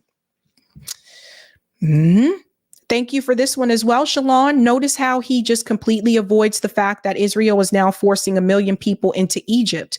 Since World War II, we have managed to get almost every declared enemy without indiscriminate bombing. This guy is ridiculous. I hear you. Thank you, none of your business. We pay Israel to lobby us. We launder money back. I'm sorry, Stinko. No poll on Rumble, WTF. I have to figure out how to do polls on Rumbles. I have to check that. Sorry about that. But I'll look into it. Thank you, Sage. Does anyone else notice how Zion defenders seem to get uglier every day? I'm noticing nasty skin issues. It's like the stress of lying is eating them alive. Have you seen Alan Dershowitz? Poor RFK Jr. I haven't seen him since that debate he had with Bree. Thank you, Andre. What Arabs are doing in Michigan, we as Black folk need to be doing. I agree. I agree with you. Thank you, Courtney. I wish a member from the Black Congregation Caucus could be bold enough to step up and tell Black voters to hold our votes against Joe. I do too, Courtney. Thank you, Keppa. RASHIDA wants to be a good conformist within the Democratic group. Thank you, Courtney, or Republicans. Thank you, Unemployed Skylar, for the sticker. Yeah, super sticker. Thank you so much. All right, all right. We're going to finish up here with Julian Assange. So for those who are not aware, Julian Assange hearing day 1 was today in the UK. This is an incredibly important case because basically the way that Stella Assange, his wife, has described it is that this is a life or death situation for Julian Assange at this point in time. The way it stands right now, if the UK extradites Julian Assange to the United States, I think we all know he would not win here in the US, right? They don't seem to want to handle it in the UK. However, they can also send Julian Assange back to his home, which is Australia, which would be better for him. Today was day 1 of the hearing. Tomorrow will be day 2. We will finish up with day 2 on Thursday. But when I talk about Julian Assange, I want you to understand this is not just about a press-related issue with one person. This is about censorship. This is about free speech. And this is about someone who is a political prisoner who's being held captive for revealing the truth about the US government and war crimes, which we have a right to know. And the truths that Julian Assange revealed, it wasn't the first time the US has been guilty of war crimes. We can also go back to the war in Vietnam. Had it not been for journalists like Seymour Hersh, who we know about the massacre in Vietnam, war crimes, US soldiers slaughtering women, children. I actually met Julian Assange father and his brother. This was over 10 months ago. I want you to hear one of the questions that I asked them because I actually got to talk to them in person. Listen to this and then we'll get into what happened today because I want you to hear about what happened here. How often are you allowed to see him? His family can see him twice a week now. Okay. Yeah, so he gets 2 visits a week with Stella and the children. So yeah, that's really good that he's able to get that. For a long time, he didn't have those sorts of visiting rights. For instance, during the COVID period, he didn't have a visit, I think, for 8 or 9 months. And you can see in Ithaca, the film, that he was, they had these things called purple calls, which was a video call that you were allowed to do from the prison to Stella, his wife. What would you say the conditions are like in Belmarsh? I've never been to a prison or a maximum security prison. What would you say the conditions are like, at least for him? Yeah, most certainly. When he first went there, he was locked in what they call the health wing, which the prisoners known as the hell wing. And there you're isolated with a couple. There's the pod of the health wing, each one has 4 beds, and there you're isolated with people who have gone mad or wish to die, or in very dire straits on their deathbed. So it's a place which increases the intensity of isolation and the intensity of depressive illnesses. It's quite bizarre, and particularly as the psychiatrist, Dr. Daly, was felt to be unsympathetic. She didn't have a sympathetic character. So the prisoners all got together and wrote a petition to the prison governor to get Julian moved into association, that is, into the prison proper. Association in the over 50s, although Julian at that stage was 48, I think, or 49. That failed, so the prisoners did another petition to have Julian moved into association. Again, that failed, so the prisoners did a third petition, which succeeded. Though the prisoners, despite their circumstances and their crimes, took the most vigorous and firm and determined move to extend to Julian humanity. The great humanist organisations of the world were still waiting for something to happen. So what I wanted to show you here was, and damn, what a difference weights make, because like I look very different now. Like I look more toned now. But anyway, I wanted to show you this because I wanted you to hear what they actually were doing to Julian Assange when he was first brought to Belmarsh. They wouldn't even let him associate with other prisoners. They basically isolated him, you know, so it's like a mental type of torture. They didn't allow him to communicate with other people. They basically have been trying to break him. Now, today, Stella Assange has come forward and she actually brought this up. And this is what I wanted people to see here.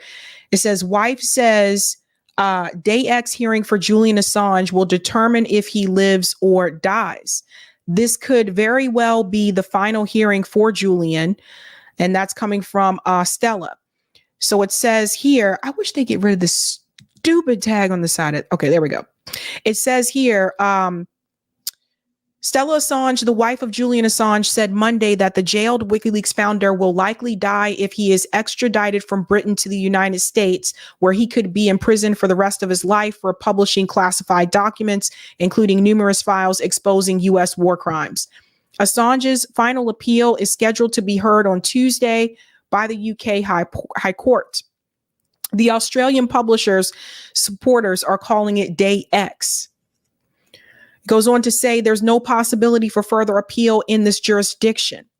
Assange said her husband, who is 52 years old and suffers from physical and mental health problems, including heart and respiratory issues, is very weak and in a very difficult place.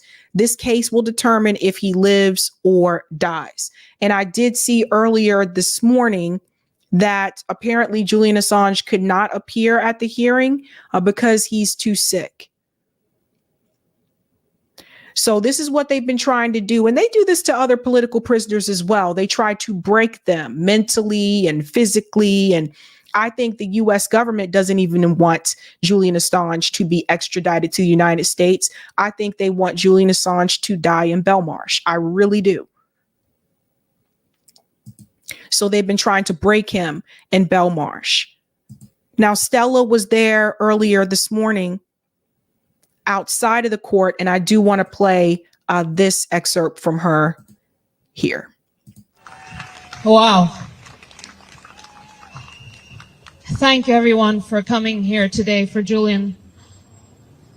He'll be very moved to know that so many people showed up today. Whatever happens today and tomorrow and this week, please keep on showing up. Be there for Julian and for us and for you until Julian is free. Free Julian Assange.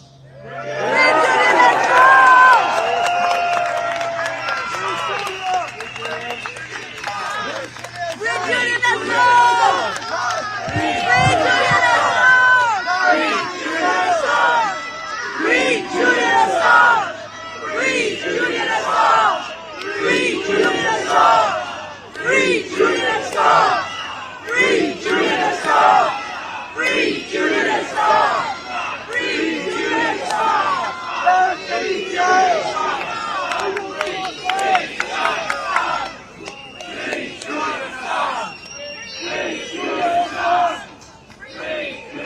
Thank you. Thank you. We have 2 big days ahead. We don't know what to expect.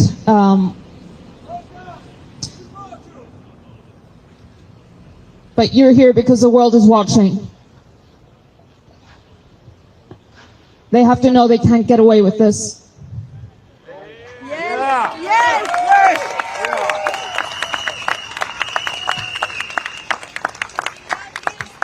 Julian needs his freedom, and we all need the truth. Thank you. So they did have a great turnout there earlier today. I do know that Indie Left News from Indie News Network, I know that he, is this the one I want? Yeah, here's another one.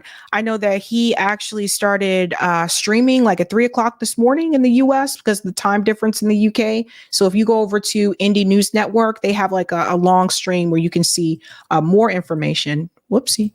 And I do want you to see all the people out here. So this is from Stella, and she posted extraordinary support at court in London for day X.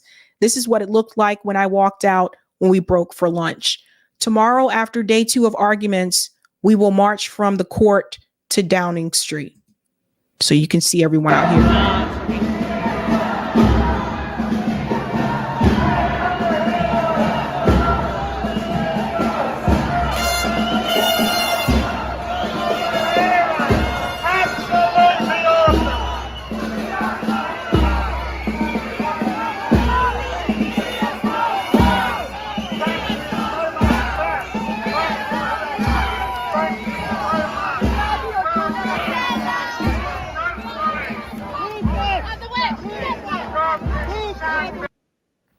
And you know what I think is happening? I think they're really trying to make an example out of Julian Assange because he revealed war crimes.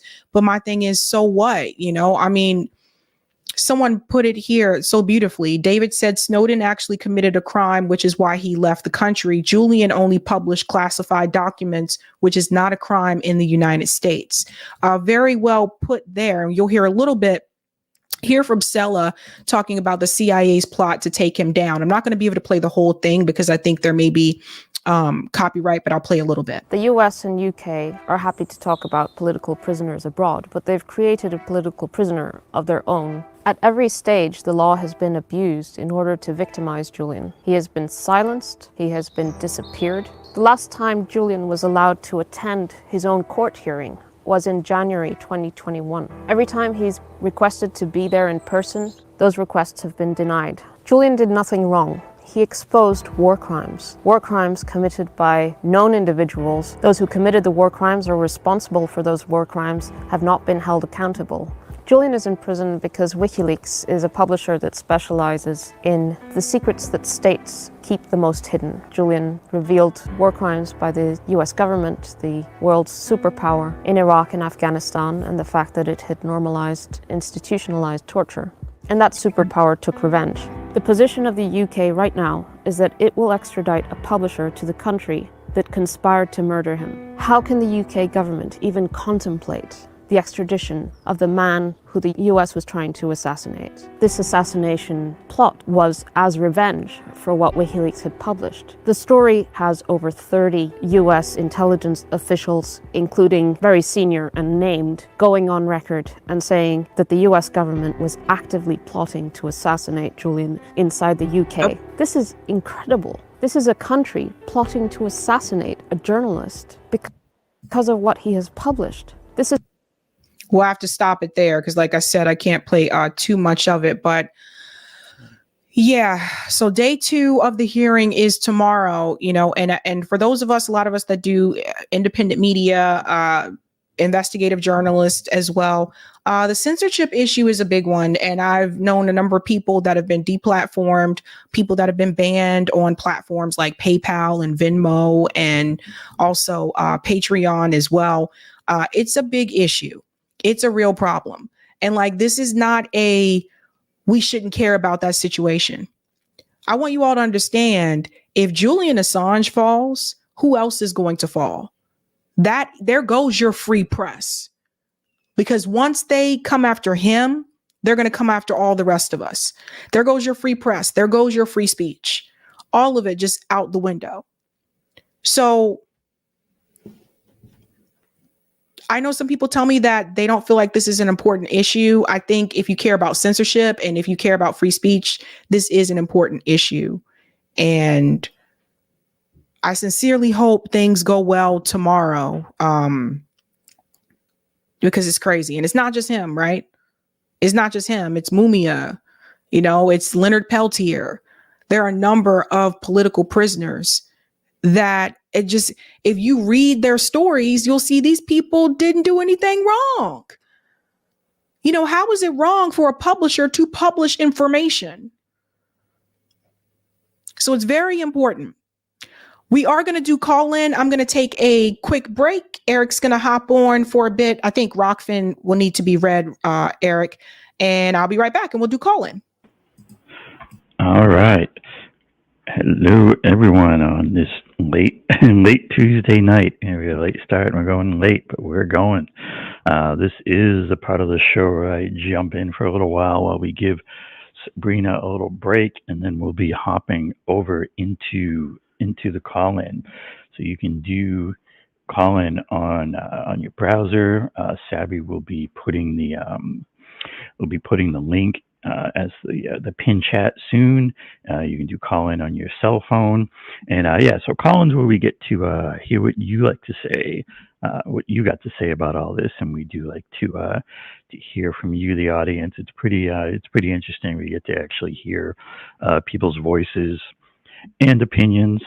But let's see. Yeah, so with Julian Assange, one of the things I noticed and I liked about about that video that they made, one of the last ones there was Stella Assange talking, is they showed a clip of the collateral murder video, and this was really kind of what put WikiLeaks on the map, and it's really just so obvious what they were there for and why they were so important.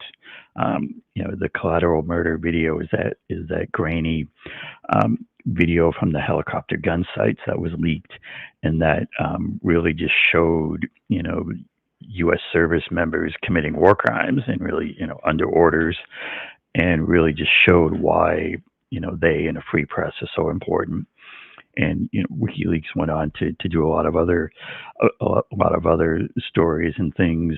One thing I've heard that sounded right to me is that one of the stories that WikiLeaks broke was the Vault 7, which exposed a lot of the deep state NSA tools, like their toolkits for their hacking toolkits, and leaked them out and really embarrassed them and really angered them. And I think at that point, the deep state and their supporters were just determined that they were going to make Assange pay.